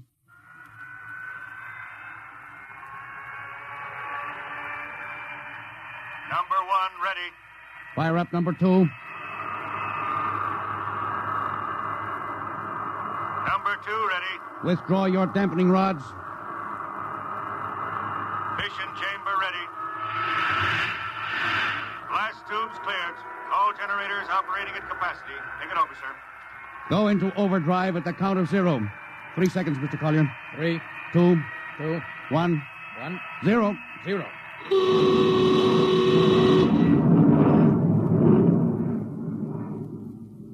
How are we doing, Collier? On course, sir. She's running hot and true. My compliments, Lieutenant. This job would have done your father credit, and he was the best navigation officer I ever saw. Oh, thank you, sir. Start your gyros. Put her on robot control. All right, the bridge is yours, Mr. Collier. If you need me, I'll be in Dr. Smithson's office. Yes, sir.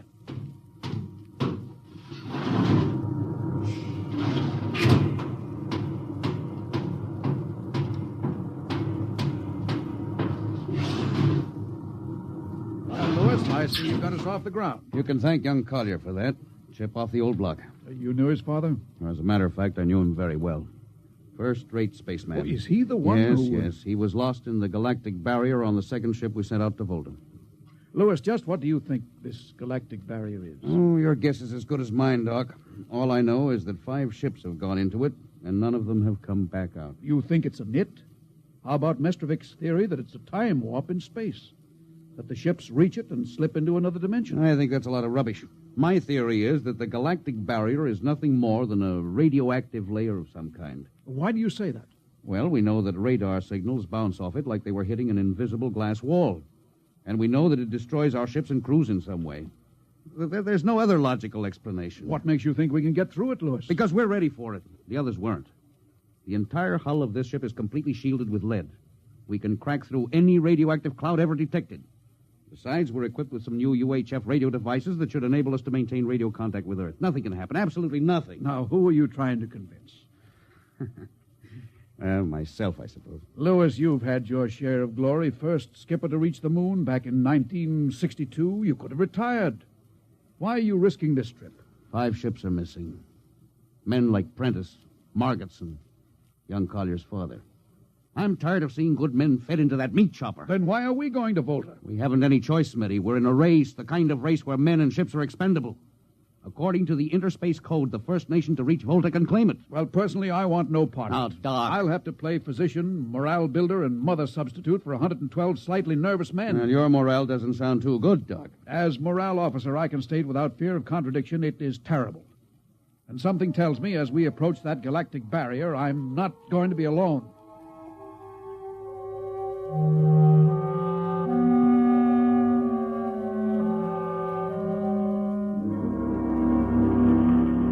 Hello, Earth. Hello, Earth. Captain Thorson of the Star Cloud calling Earth. Hello, Star Cloud. Hi, Captain. Charlie. Well, I see they haven't court-martialed you yet. No, sir, thanks to you. Well, it's good to hear you. You can read us the funny papers on Sunday morning. Right. How's our signal? Strong. Clear as a bell. Now, here's our log report for Colonel Harrison. You ready? Shoot. June 2nd, 1987. 4 weeks out from Earth. Running true. No radiation. Operation normal. Still making our approach to the galactic barrier. That's all, Charlie. See you later. Good luck, Captain. I sure wish I was with you.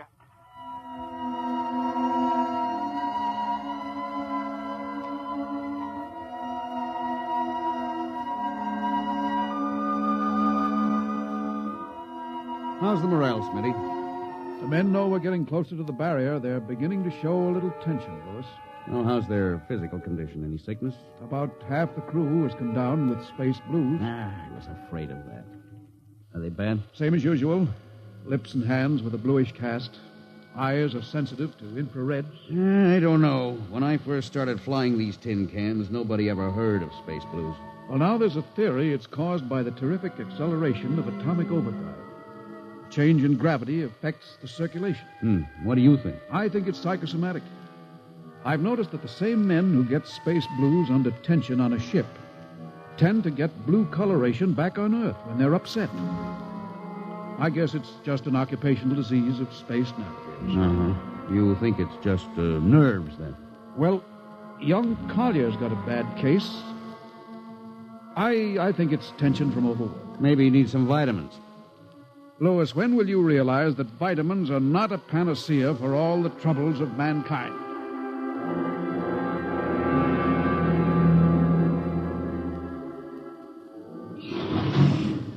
Sir, I understand that you've relieved me from duty. Well, Dr. Smithson says you aren't looking very well, Collier. I'm giving you a rest. Sir, I feel perfectly able to continue. Your lips are as blue as Minnetonka. Captain, I'd like to remain at my post. Don't be foolhardy, Lieutenant. I'm not being foolhardy, sir. I have a special, personal reason for wanting this expedition to reach Volta. Your father? Yes, sir. You think he might still be alive? I have to find out what happened, sir. I think I understand. Very well, Collier. Report back to duty.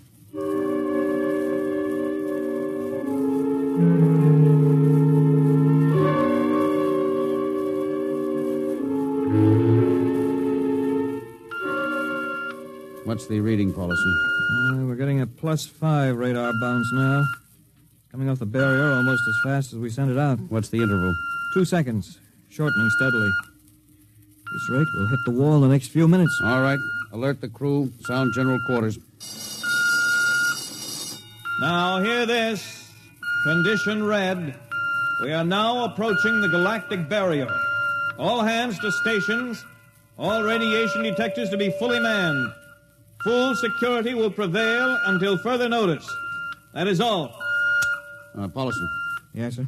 The radar bounce is up to +6. We'd better try to make final contact with Earth. Is Sparks still trying to raise the base? Yes, sir, but he's not having much luck. Oh? Seems to be some interference. Oh, that's the radio room now. Yes? You got him? Well, cut in on the bridge speaker. Captain will take it from here. Hello? Star Cloud to Earth. Can you hear me, Earth? Hello, Skipper. I can barely read you. You're getting heavy static from sunspots. That's not sunspots, Charlie. We're right on top of the galactic barrier. Getting a +7 radar bounce. Expect to hit the barrier almost any second now. Good luck, Skipper. If we crack the barrier and come through still in one piece, I'll try to get back to you on the high-frequency band. Gotcha, Skipper. Don't worry. I'll be waiting. So long, Charlie. So long, Star Cloud. Must be getting awfully close now, Captain. Echo's bouncing back so fast it's almost beating the signal. Well, when they go inside, hold on to your hat. That's when we run into the wall. Any second. Hold on. Oh, here goes nothing. Here it comes.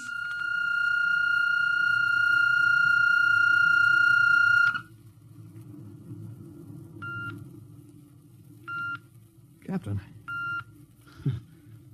Nothing happened. We made it. We made it, Captain. No radiation, no time warp, no nothing. Now, the crew's gone crazy, sir. Let them. They've earned it. Doc, can you break out a few bottles of snakebite serum for medicinal purposes? I sure can, Lewis. This calls for a celebration. How's your morale now? It couldn't be better. How's yours? Couldn't be better. What the... Condition red. Condition red. Radiation detectors. Condition red. Radiation detectors. Holy mackerel. Look at the needle on that indicator. Paulson. Yes, I see it, Captain. Picking radiation like crazy. What's it like? Well, it's a strong impulse. What kind? I don't know. It's too long for a cosmic ray, too short for UHF. Whatever it is, sir, the ship is lousy. Well, track it down, triangulate it, and make it fast. I want a directional fix. Yes, sir. Engine room. Yes, sir. We're picking up radioactivity. Is the fission chambers? No leak here, sir. Check your gauges. Nothing here, Captain. Must be coming from outside. Damage control. Is our lead shield leaking radiation? Well, keep at it. Paulson, how are you doing? I've got it fixed, Captain. Well, what is it? Well, I'll have to recheck my figures. Well, hurry it up. The angle is correct, but Come on, man, for Pete's sake. Where's the radiation coming from? Sir, it's coming from inside the ship. Oh, that's impossible. No, sir, I've checked it twice. Well, it's got to be the engines, then. If it is, sir, we're finished. Engine room. Yes, sir. That radiation must be in the overdrive pile. No, sir, it isn't here, sir. Are you certain? Yes, sir. All right, keep checking. Well, there's only one thing left to do. Paulson, get a Geiger counter. We're going to start combing this ship inch by inch. Yes, sir. All right, turn it on. Yes, sir. All right. Ready, Captain. We'll check the atomic guns first. Come on. We'll cut through the officers' quarters here to ordnance. Now turn here. Oh, wait a minute, sir. Huh? What is it? The signal's weaker now. Yeah. Let's go back. Hold it. Seems strongest right about here. Oh, it doesn't make sense. Whose cabin is this? Lieutenant Collier's. Collier? Oh, he's down in nav control, sir. Oh, I'll try the door. It's not locked, sir. Oh, it's in here, all right. Listen to that counter. Strongest over here. Open that wall cabinet. It's locked, Oh, sir. smash it. Shut off that Geiger counter. Now, what do you make of this, Paulson? Well, it looks like some sort of portable transmitter, sir. Must be foreign manufacture. I don't recognize the calibration symbols at all.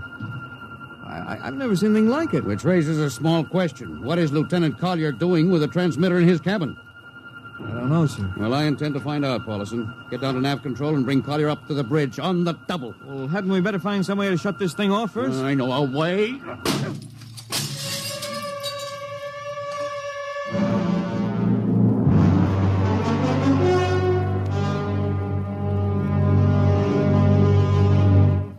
Lieutenant Collier. I'm going to ask a few simple questions, and I want a few simple answers. Yes, sir. What were you doing with the transmitter in your cabin? Transmitter, Captain? Oh, you know nothing about it? Oh, no, sir, I don't.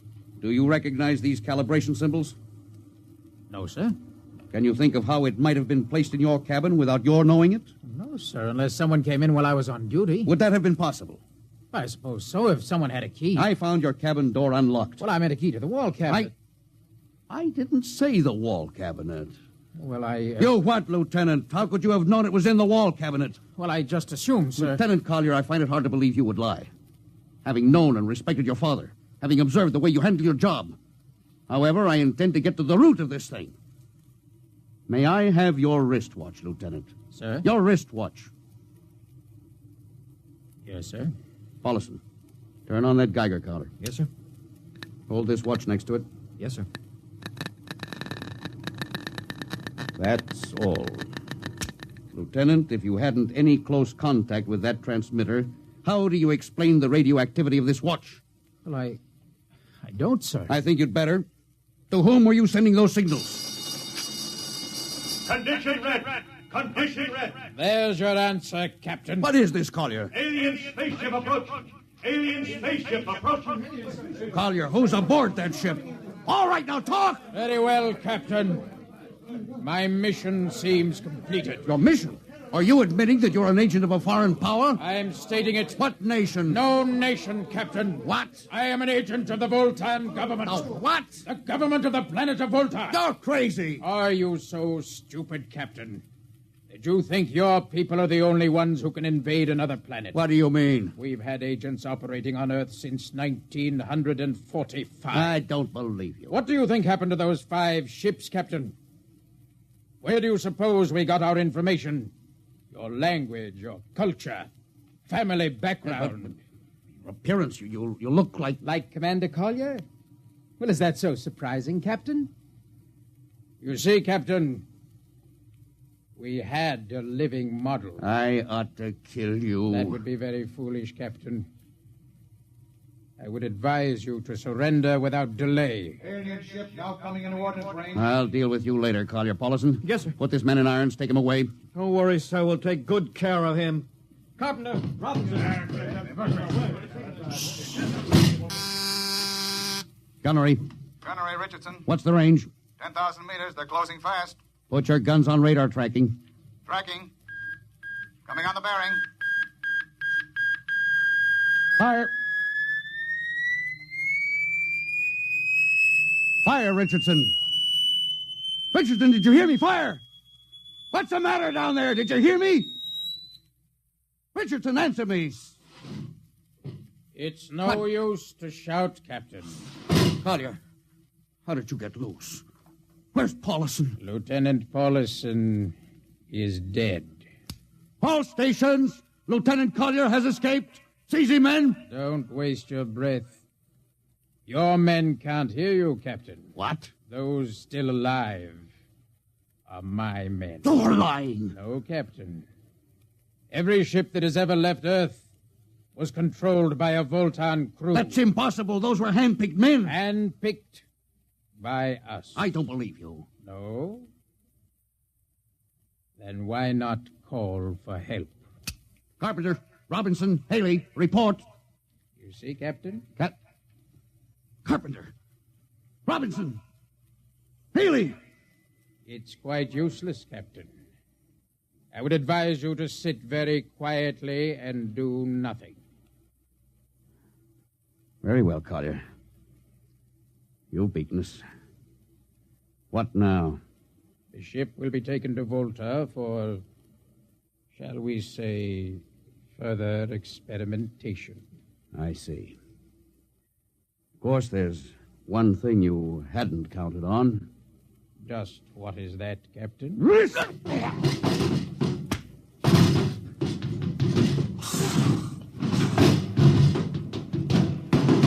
Carpenter! Are you in there, Lieutenant Carpenter? They can't all be dead. There must be one alive. Smitty, Dr. Smithson! Smitty, what have they done to him? Lewis, Dirty. Don't talk. I must lean closer. Not much time. Louis, space blues. Space blues? What is it, Smitty? What are you trying to tell me? All men with space blues. Voltans. Let me help you. No, Louis. Get message back to Earth. Voltan, 5th column. Watch out for space blues. Smitty. Oh, Smitty. Captain Thorson, you can't hide from us now. Come back to the bridge and surrender, or my men will come and get you.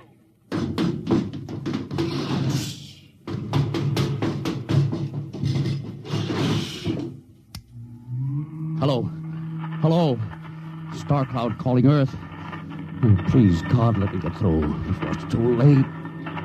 Hello. Star Cloud to Earth. Come in, please. Come in, please.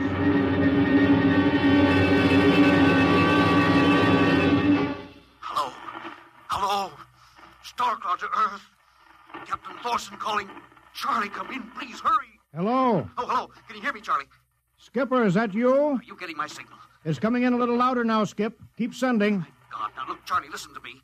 Not much time. Get word to Colonel Harrison. Crew mutinied. Most of crew members, Voltans. What? Voltans. Spell that. V-O-L... Voltans. That's right. They're from the planet Volta. Skipper, are you all right? Now, Charlie, this is serious. They'll be here any second. Now, listen, they have a 5th column on Earth. They're planning to invade you. You mean it? Of course I mean it. Tell Harrison, posing as humans. You can detect them by space blues. You got that? Only Voltans get space blue. Charlie, did you hear me? Space blue. I get you. They're breaking in, Charlie. I'm depending on you. Warn everybody. Captain. They've opened the door. So long, Charlie. Tell Hannah. Captain Thorson. Hello, Star Cloud. What's the trouble, Sergeant? I was just trying to raise a Star Cloud, Colonel. Had any luck? No, sir. No contact. No contact, eh? No, sir. Nearly an hour since they hit the galactic barrier. I don't understand why they haven't tried to get a message back. No, sir. Neither do I. Oh, all right. I'll take over for a while. Yes, you do that, sir. It's all yours. Right. Oh, and Charlie, you better go out and get yourself some coffee. You look a little blue around the gills.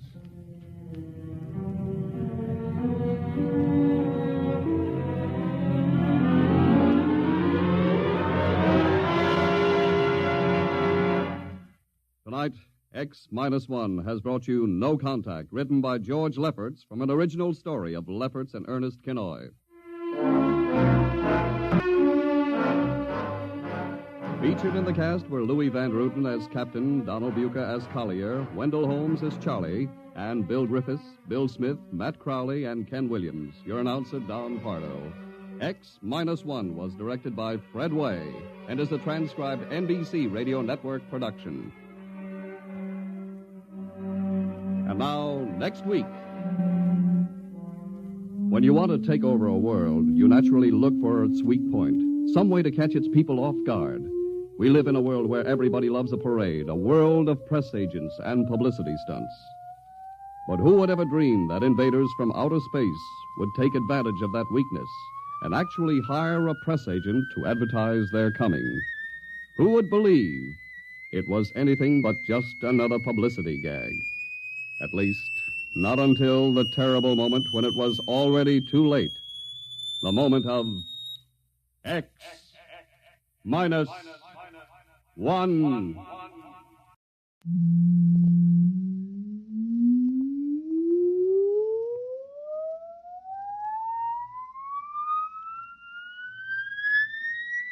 Countdown for a blast-off. X-5, -4, -3, -2, X-1. Fire.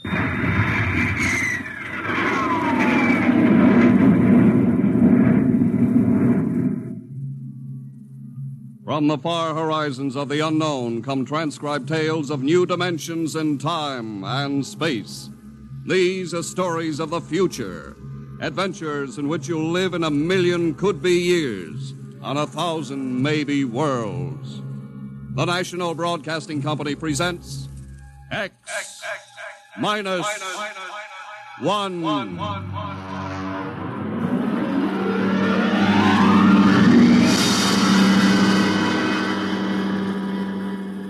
If you wanted to take over our world with a minimum amount of resistance and trouble, how would you go about it?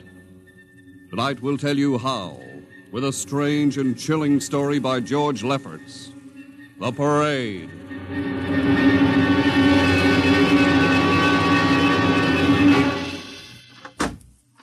You are Mr. Sid Ryan. The same. My name is Luchar. I am a Martian. Pleased to meet you, Mr. What was that again? A Martian. As in Orson Welles? Precisely. I'm a Rotarian myself. Sit down. Thank you. Now that we've had our little joke, Mr. Luchar, what can Publicity Associates do for you? I am interested in obtaining publicity. It has been my observation that advertising and publicity are the very backbone of earthly civilization. Spoken like a true Martian, Mr. Luchar. Now, if you'll tell me the name of the client. The client, of course, will be the Martians. You don't give up, do you? Give up? The gag, I mean. Oliver. Yes, Mr. Ryan? This is Mr. Luchar. How do you Mr. do? Luchar claims to be a Martian. Take him outside, will you, Oliver? I am happy to see, Mr. Ryan, that my telling you I am a Martian has approximately the effect I guessed it would. I believe we can do business. I have here cash retainer of $5,000. Oliver, take a look at that wad of lettuce. It's the real stuff, Mr. Ryan. And my client is prepared to spend many times that amount. Sit down, Mr. Luchar. Oliver, get the client a cigar, the 50-cent box. Yes, sir. Thank you. Well, now, what can I do for you, sir? I wish you to manage a publicity campaign. A very large and important campaign. Is the product established, or is it something brand new? Something quite new. Now, what would you judge the most effective type of campaign? Well, if the client has a lot of dough to throw around, a suspense campaign is best. First, you place ads in the paper saying, "Watch this space." Then, about a week later, you run an ad saying XYZ or PDQ, and you get people guessing what it means. Then, finally, when you've teased them enough, you bust loose and unveil the product. Excellent. We will conduct a suspense campaign. Of course, in this kind of campaign, secrecy is very important. Once the name of the product leaks out, it spreads like wildfire, and the whole campaign is kerfloppo. Quite so, quite so. The utmost secrecy. You realize, of course, these things cost like crazy. Would, say, $1 million cover expense? Come again? I said, would $1 million cover it? Why, yes, I am at... You did say $1 million. I understood that you have handled some very large accounts. Of course, if this is too big... No, not at all, not at all. As a matter of fact, I seldom touch anything less. Right, Oliver? Huh? Oh, of course. That's right, Mr. Ryan. Absolutely right. Yes, sir. You will begin, then, by saturating the newspapers, the radio, the streetcars with a very simple statement. What's that? I will write it on a card. Here you are. The Martians are coming. Say, that's not a bad teaser. Got that, Oliver? Yes, sir. The next ad will read, June 1st is Martian Day. June 1st is Martian Day. What happens on June 1st? The parade takes place. What parade? I wish you to arrange a parade up Fifth Avenue. You mean like the Macy Parade? Exactly. Except that the theme will be the world of tomorrow, the Martian world. My client would like it to be a gay affair. Balloons, clowns, pennants, pretty drum majorettes. Say, that sounds terrific. I might be able to interest the department stores in a tie-in. Fine. The parade will climax the campaign. On June 1st, the product will be unveiled. Good enough. By the way, Mr. Luchar, just what is the product? What are we selling? Oh, no, Mr. Ryan. Secrecy, remember? Yeah, but after all... Mr. Ryan, all will be revealed to you in good time. For the moment, let us say that we are selling a concept. A concept? The concept of invasion from Mars.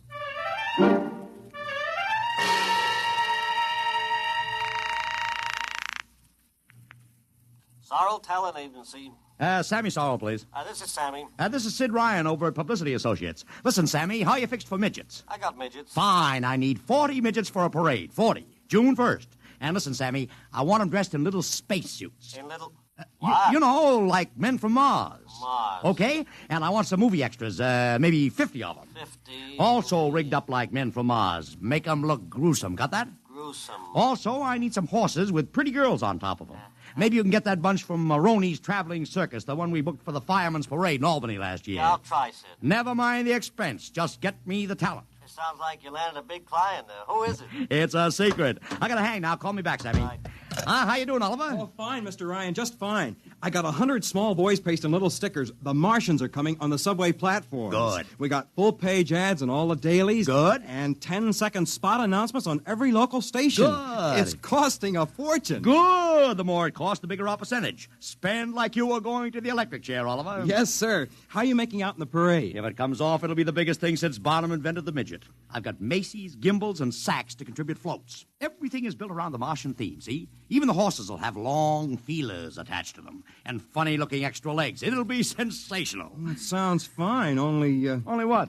Mr. Ryan, we don't even know what we're selling. Oliver, my boy, do you think old Sid Ryan has been sitting here spending all this moolah and not putting two and two together? You mean you know who Luchar represents? Just by accident, understand. I have learned that Century Pictures is making a big new epic. One of those expensive pictures they make in secret and then spring on the public because they don't want the other studios to get the jump on them. What's the picture? A space opera titled Invasion from Mars. Get it? Oh, I begin to see. Also, by mere coincidence, it's supposed to have its premiere sometime around June 1st. You follow me? Yes, but... Mr. Ryan, Century has an exclusive contract with New Feature Syndicate for all their publicity. Suppose Century Pictures doesn't like the way New Features is handling their stuff. They want to get out of the contract, but New Feature says no, so they have to get around the contract. A man named Luchar, client unknown, starts publicizing the Martian invasion. Need I go further? Oh, I don't know, Mr. Ryan. Sounds pretty far-fetched to me, but I don't know. That's what I like about you, Oliver. You're so innocent.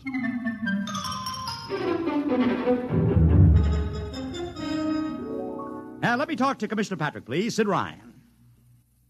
Hello. Commish, Sid Ryan. Oh. How are you, Ryan? Fine. What is it this time? You want to drop a man off the Empire State Building into a teacup full of water? The answer is no. Also, we're not arresting any fan dancers. You know I don't handle fan dances. I want a permit for a parade. June 1st, 5th Avenue. It's a Sunday. There's no traffic. Now, look, Ryan, Macy's gets a permit. Gimbals gets a permit. The American Legion gets a permit. The Sons of Erin march every time Morton Downey sings the Wearing of the Green. Oh, don't give me a hard time, Patrick. This is too big. I have the 5th Avenue Merchants Association behind me. Okay, Ryan. Fill out the forms. I'll pass them along to the license commissioner. That's my boy. By the way, what's the occasion for this parade? Oh, don't you read the papers, Patrick? June 1st is Martian Day.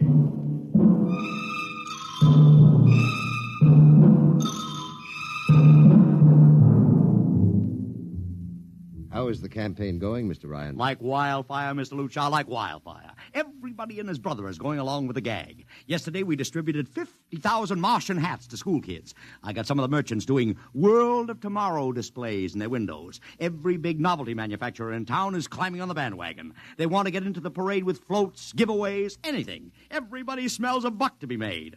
I wouldn't be surprised if the mayor himself declared Martian Day. I've even arranged for Commissioner Patrick to accept a $50,000 check for the Policeman's Benevolent Fund from the man from Mars. Oh, it's terrific, terrific. My blood pressure's up to 200. Excellent.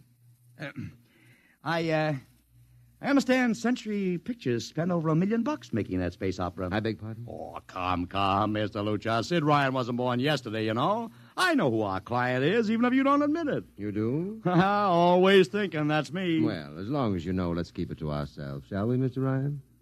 As you once remarked, when these things leak out, it destroys the surprise and ruins the effectiveness of the campaign.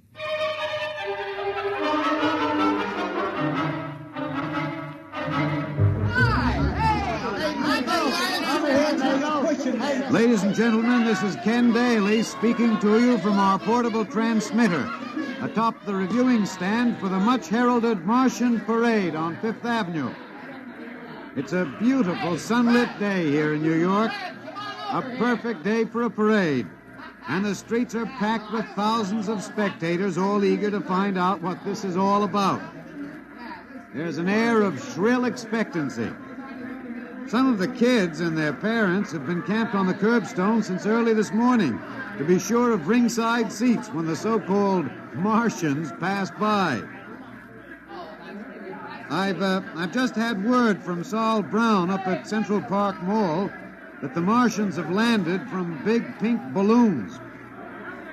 And now, while we're waiting for the arrival of the parade, we've brought some people up to our microphone to tell you their reactions to this most spectacular of all publicity stunts. That's right, come on. What's your name, madam? Miss Ada Shackley. A little louder, please. Miss Ada Shackley. Uh-huh. And where are you from, Mrs. Shackley? Columbus, Ohio. I see. And I see you have your family with you, too. Two little curly-headed blonde boys.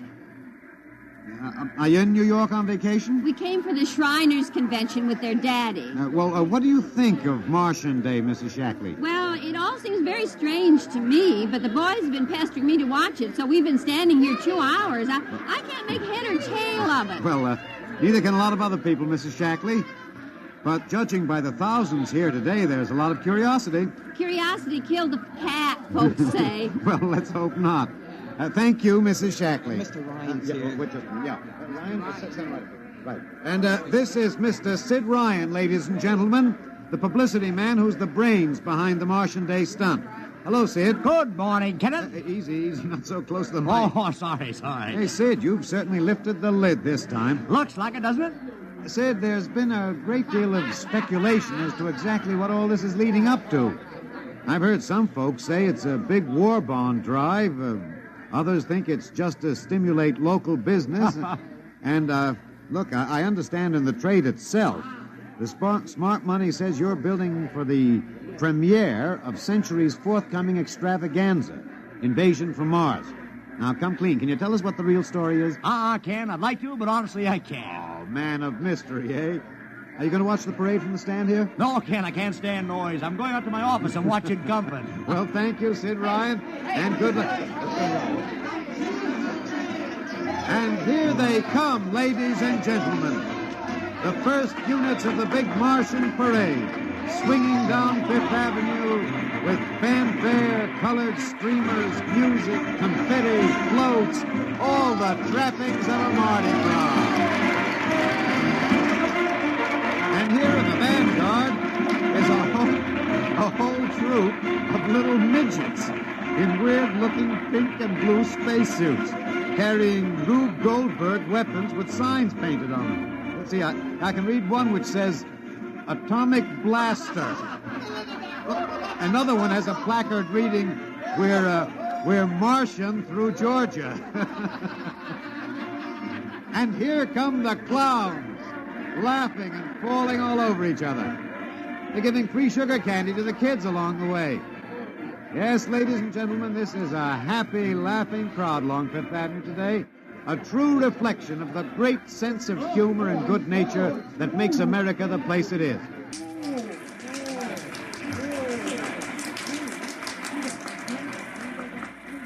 This is promised as the climax of the show. And now a great hush has fallen over the crowd. It's quite a sight to see these thousands of people standing here expectantly, hearing only the great regular sigh of their mass breathing. And now here they come, ladies and gentlemen, the Martians, marching in booted, helmeted ranks, row after row of them. Aye, this is an impressive sight, ladies and gentlemen, and a rather serious contrast to the rest of the joyous slapstick parade we've witnessed. There are perhaps, 200 tall, broad-chested men dressed in metallic gray spacesuits with thick glass visors drawn across their faces. Each is holding an ominous-looking ray gun at the ready position. They're marching in absolute silence, keeping step perfectly, as though some mute, unspoken command were marking time for them. The crowd seems rather grim and serious now. Perhaps they're reminded of the actuality of war and possible invasion. They stand solemnly, silently, watching. Even the children are awed. And now the first ranks of the Martians are moving past us down Fifth Avenue toward the reviewing stands at the square. No one moves. What's that? What's happening? Oh, there, a woman, ladies and gentlemen. She dashed out into the street. For what reason, I don't know. She attempted to lift the visor of one of the Martian spacesuits, but just as she reached the Martian, she fell forward in a dead faint. I tell you, I've never felt such mass tension in a crowd as we're experiencing here right now, today. All sorts of rumors have begun filtering back through the audience. There are excited whispers of she's dead, she fainted, and now an undercurrent of, what?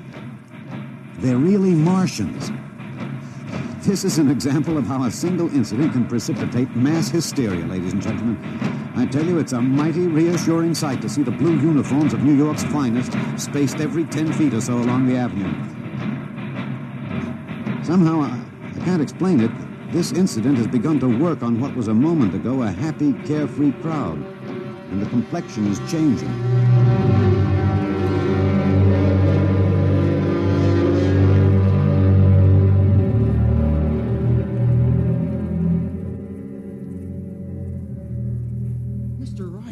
Did you see that?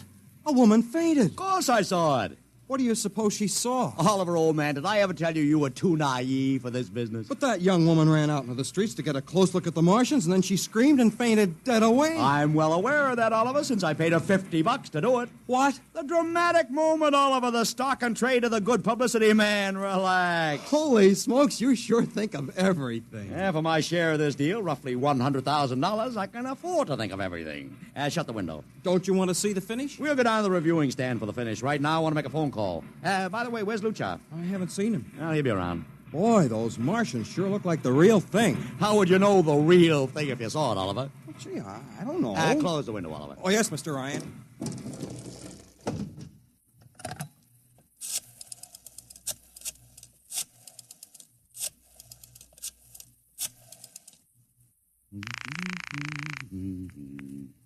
Sorrel's Talent Agency. Sammy, this is Sid Ryan. Say, listen, Sid, I was going to call you. I'm awful sorry about those Martians. What do you mean, sorry? They're terrific. No, don't joke, Sid. I mean it. Well, I mean it, too. They're great, great. Are you in the bag? Never felt better. You mean it, don't you? Of course I mean it. What is this? There are Martians in the parade? About 150. Of course, I only ordered 50, but Sid. under the circumstances... Sid. Well, what is it? Sid, don't you know? I couldn't get you a single movie extra. There's a studio strike in New York. I was going to call you, but I figured... Hey, wait a minute. Where'd these guys come from if you didn't hire them? I don't know. Maybe Oliver... Oh, hold on. Oliver? Yes, Mr. Ryan? Did you hire those Martians? No, sir, Sammy, this is on the level, isn't it? Honest, Sid, Okay, Sammy, I'll call you back. What's the matter, Mr. Ryan? I don't know. I just don't know. I've got to locate Lucha. What's Century Pictures number? Mr. Ryan, this is Sunday. Oh, yeah. Well, get me their publicity director, Marty Sanford, at home. Oh, yes, sir. Yeah.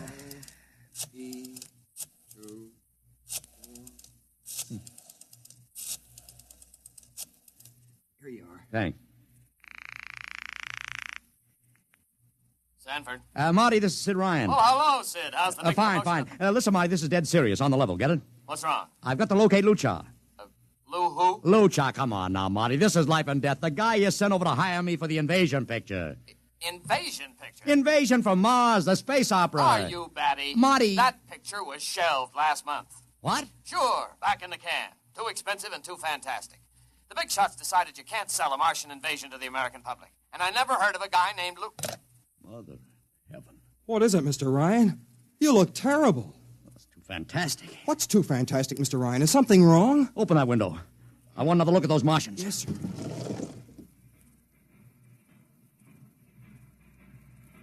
Look at them. Oliver, you were in the Army. Could 150 movie extras learn to march like that in, say, 24 hours? Not in 24 days, Mr. Ryan. Not a second's hesitation. Not one other step. Look at the way they carry those ray guns at the ready. The only other time I've seen troops march like that was in a film of the Nazi stormtroops marching through the streets of Paris. See those chests, Oliver? That's pride. Sheer, arrogant pride. Look at those chins. That's contempt. Nobody could act like that. Mr. Ryan! Oliver, get down there. Find that woman who fainted. Her name's Gloria Montex. Get her up here. Make it fast.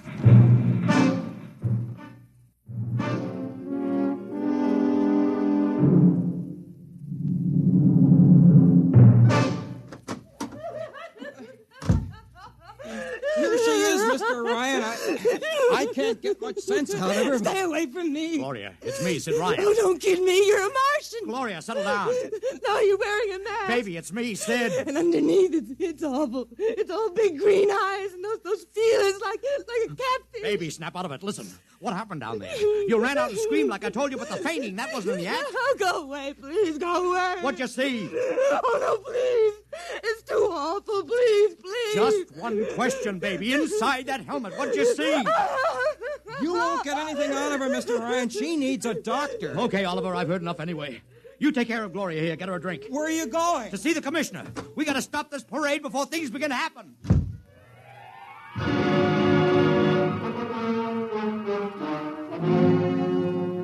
Okay, Ryan, what's the beef? Listen, Patrick, I don't know what it is, see, but something's wrong. You gotta stop that parade. I suppose you'd like the riot squad. That would get you a front-page spread on every paper in town. Honest, you publicity guys give me a pay. This may be a matter of life and death. Oh, sure. Look, Ryan, I've got no time for your cheap publicity gags. I'm a busy man. Listen, I'm trying to tell you I don't know where these Martians came from, who they are, anything about them. All I want you to do is stop the parade and make sure they're on the level. Ryan, I'm wise to your tricks. Now, if you let the sergeant show you out... You won't do it, huh? An honest citizen appeals for protection and you refuse it. I most emphatically do. Now beat it. All right, Patrick. I'll go right to the mayor's office. I'll have you busted flatter than a fried egg. Go ahead. I'm sure His Honor will be glad to toss you out on that phony nickel-plated skull of yours.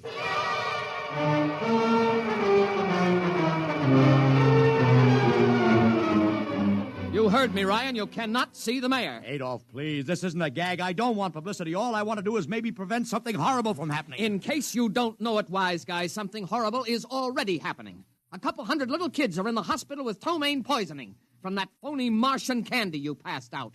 Or didn't you know? I didn't. We've got to stop that parade. Sure, you'd like nothing better than to start a panic now. Maybe a few hundred people would get trampled to death. Think of the newspaper space that would get you and your product. I won't stand for this, Adolf. You won't have to, because you're going to get out of here right now. Go on, beat it. Get out. You and your publicity stunts make me sick to my stomach.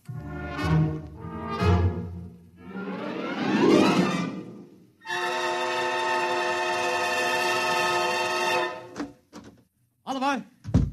Oliver, where are you? Oliver! Oliver! It is useless What? to scream at him, Mr. Ryan. Your friend is quite dead. Lucha. He wanted to run to the police with some story about a Martian invasion. I found it necessary to restrain him. Restrain him, you stinking murderer. Now, Mr. Ryan, collect yourself. After all our planning, it wouldn't do to have everything spoiled, now would it? Lucha, start talking and talk fast, because when you get through, I'm going to take you apart piece by piece. What's this all about? But surely you know, Mr. Ryan, after all, you've been publicizing it for months. Listen, you... Please, do not interrupt. You see, before colonizing your planet, we Martians sent advanced scouts to study your habits, your weaknesses. We found that the people on Earth are predominantly conditioned by advertising and publicity, and so... we conceived the idea of treating our entire invasion as a vast publicity stunt. Clever, huh? After all, Mr. Ryan, who would suspect an invader who advertised his invasion in the newspaper, invited the public to his surprise attack, and spent millions publicizing his plans? Holy jumping catfish. You've done very well. Then there was no product. Ah, but there is a product. The product is death. What are you trying to do, Lucha? We Martians are a humane people, Mr. Ryan. We do not like to destroy thousands where a few hundreds would suffice. In exactly 2 minutes, our troops will treat the world to a spectacle of death, which will bring the rest of your planet to its knees in horror. Nations will clamor to surrender. Perhaps, Mr. Lucha, but not if I can help it. You...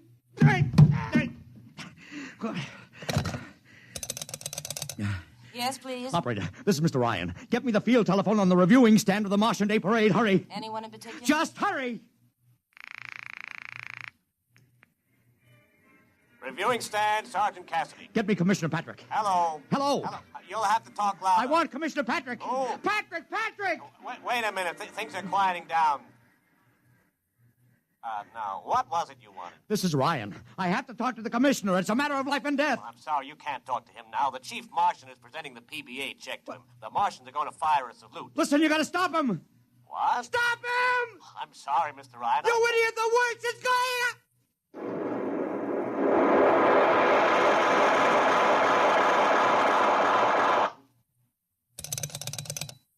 This is the operator. I'm sorry, Mr. Ryan, you've been cut off. I can't seem to get them back. Doesn't matter, operator. Nothing matters now.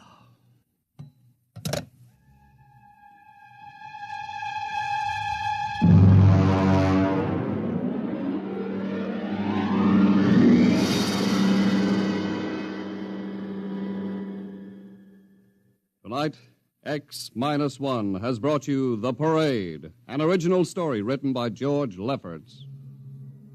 Featured in the cast were Joseph Curtin as Ryan, Joe DeSantis as Luchar, Alexander Scorby as Daly, Agnes Young as the woman, Ellen Deming as Gloria, John Thomas as Oliver, Arthur Anderson as Sammy, Wendell Holmes as the Commissioner, and William Keane as Sanford. Your announcer, Don Pardo. X-1 was directed by Fred Way and is a transcribed NBC Radio Network production.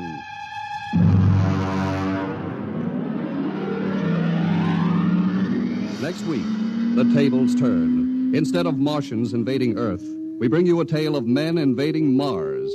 Ray Bradbury's brilliant short story entitled Mars is Heaven.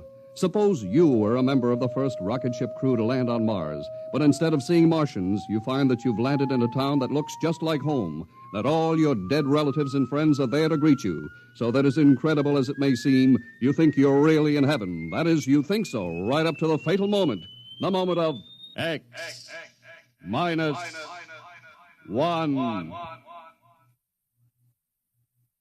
Join the Abbotts on another baffling mystery tonight over most NBC radio stations.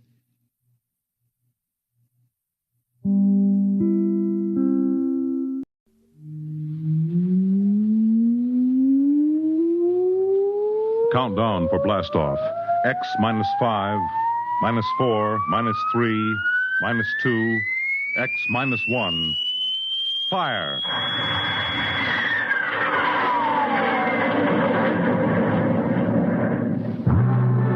From the far horizons of the unknown come transcribed tales of new dimensions in time and space. These are stories of the future, adventures in which you'll live in 1,000,000 could-be years, on 1,000 maybe worlds. The National Broadcasting Company presents X -1.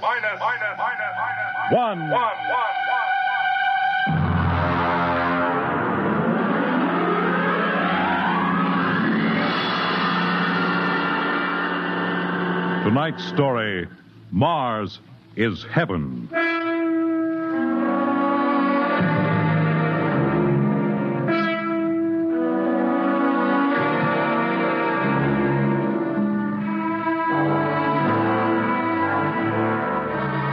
When the first space rocket lands on Mars, what will we find? Only the ruins of a dead and deserted planet? Or will there be life? Intelligent life in some strange form that we can only imagine. Will we be welcomed with open arms? Or will the Martians treat us as invaders? Only one thing is certain. Someday, a giant metal ship will take off from Earth to travel through the black velocities, the silent gulfs of space, to descend at last into the darkness of the upper Martian atmospheres. And on that day, man will finally know the answers. The day we first land on Mars.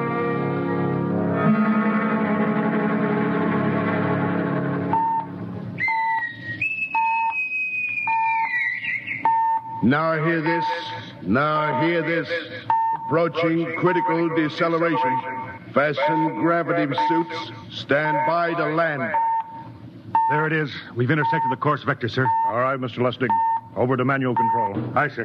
Masters, sound general quarters. Aye, sir. Mr. Lustig, what do you make of the terrain? There seems to be a heavy ground, Miss Captain. We won't be able to use the infrared lights. And we'll have to come in on radar. Isn't that a little risky, sir? Landing in the dark? I'd rather run the danger of a blind landing, Lieutenant, than come in without the cover of darkness. Remember, we don't know what kind of reception is waiting for us down there. Airspeed 500. Altitude now 4,000. Bridge to engine room. Stand by for deceleration. Fire forward tubes 1 and 3.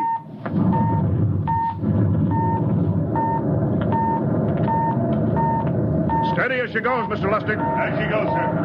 Airspeed 100. Altitude 1,000. Radar indicates a level stretch dead ahead, sir. Skids down. Skids check. Altitude 500. 4. 350. 3. Up a point now. All right. Let's set her down.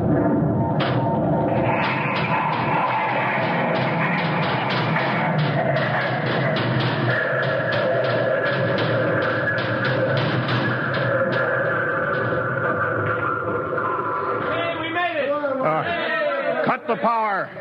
Masters, pipe battle stations. Aye, sir. All secured, sir. Well, gentlemen, we're now on Mars, April 20th, 1987, 4:33 Greenwich time. Enter that in the log, Masters. Aye, sir. Well, gentlemen, it's less than 2 hours till dawn. As soon as it's light, we'll send out a landing party. Masters, get me an all-over hookup. We're all set, Captain. Now hear this. All right, men. The smoking lamp is lit. Well, we're on Mars. The first man shipped from Earth to land here.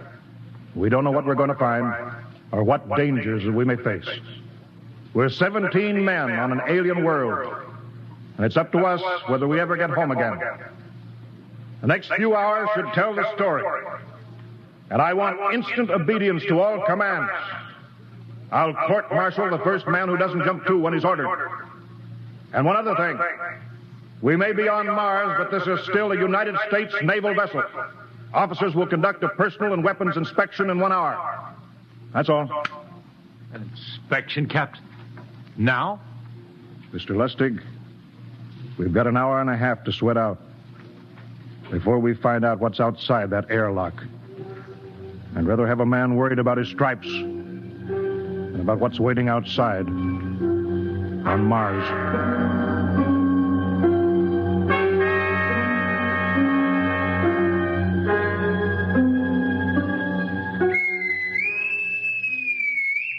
Now hear this. Landing party report to forward airlock. Captain Black, Lieutenant Hingston, Lieutenant Lustig, and Dr. Horst report immediately to forward airlock. There's now landing time -5. Well, they're paging us. You ready, Dr. Horst? Yes, Mr. Lustig. As ready as I will ever be. Come on, let's get in the lock.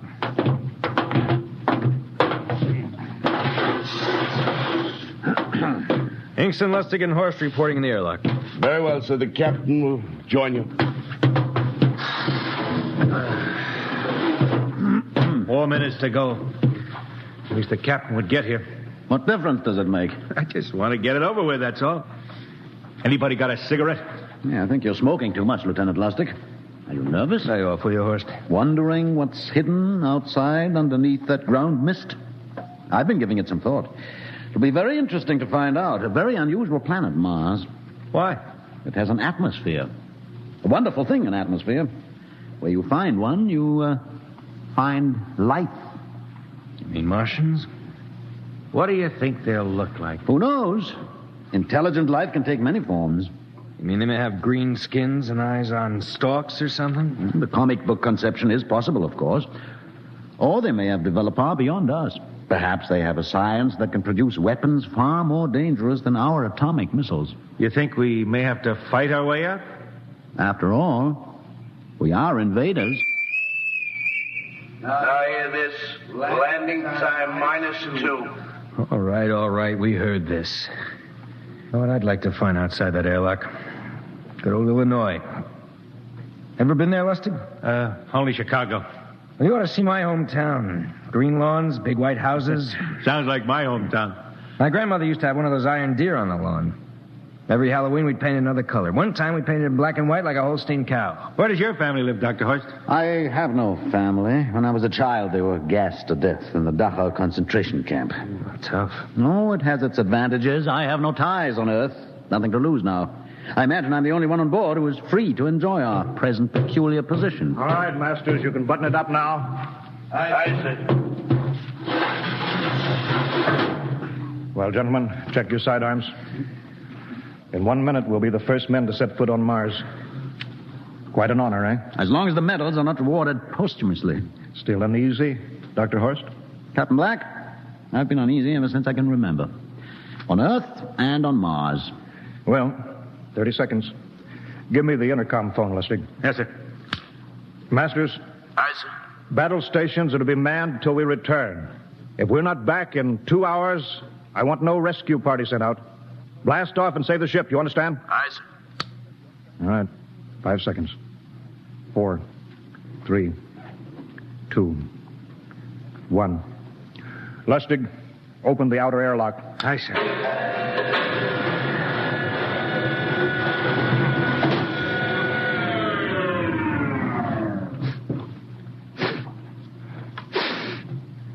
It's fresh air. Let's go. All right, now, take it easy. It's too dark to move fast. Quiet, isn't it? Not even a wind. Can't see anything from this ground this time. We don't know what's out here. All right, come on. What the quiet? Captain, I could swear that sounds like a rooster. I don't hear it anymore. Very homely but unlikely sound. A rooster crowing on Mars? Hingston. Aye, sir. Set that machine gun 25 yards to the flank. We'll stay here till the ground mist lifts. Aye, sir. What do you make of the ground, Horst? Grass. Plain grass. You can see some large foliage there where the mist's thinned out. What the? Hingston, hold your fire, you fool! I hit it, Captain. What? Some kind of wild animal. I hit it. I could see the tracers, but it's still standing. Come on, Horst. Doctor, where are you? Up ahead. Admiring the wild animal. Careful, Horst. Wait for us. Don't worry, Captain. It's an iron deer. A lawn ornament. Well, that's impossible. It's hollow. Interesting, isn't it? A whitewashed Victorian iron deer sitting on a lawn in the middle of Mars. I don't understand. Look around. The mist's lifting. Hey, Captain, look there. It's a house, a regular old-fashioned house. But, sir, on Mars. Good Lord. I haven't seen carved scrolls and gingerbread like that in years. Look at that port swing. The geraniums. There. I told you it was a rooster, Captain. Give me the glasses, Lustig. I want to take a look through that front window. Well, there's an upright piano. Some sheet music on it. Lustig, it's beautiful Ohio. It can't be, sir. Horst, do you think that civilization of two planets could be identical? I don't know. That specific variety of geraniums is only 50 years old on Earth. Is it logical that they should develop in Mars? How about that porch swing and the piano and beautiful Ohio? Why, it's impossible. Captain Black, this looks like the town I was born in. Well, it looks like my hometown, too. I've thought of something, sir. It's the only solution. Maybe we're not the first ship to reach Mars from Earth. Don't be ridiculous, Lustig. Oh, how else can you explain it? Suppose some scientists got together. They invented some spaceship and planted a colony here. That's the only answer. That's impossible, Lustig. Been space travel, it couldn't be secret. Do you have any idea what ships cost, what industrial power is needed? No, there's got to be some logical reason. I think perhaps we might find out, Captain. The light just went on in that house. Kingston, cover that door with the machine gun. Aye, sir. All right, come on, Horst. We're going to ring that doorbell. There's got to be a scientific answer to all this.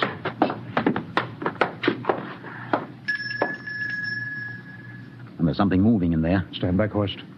Give me a clear shot. Are you sure a bullet can stop a Martian? Steady now. Can I help you? Well, If you're selling anything, it's much too early. No, wait just a minute. What town is this? What do you mean? Are you census takers? No. We're strangers here. We want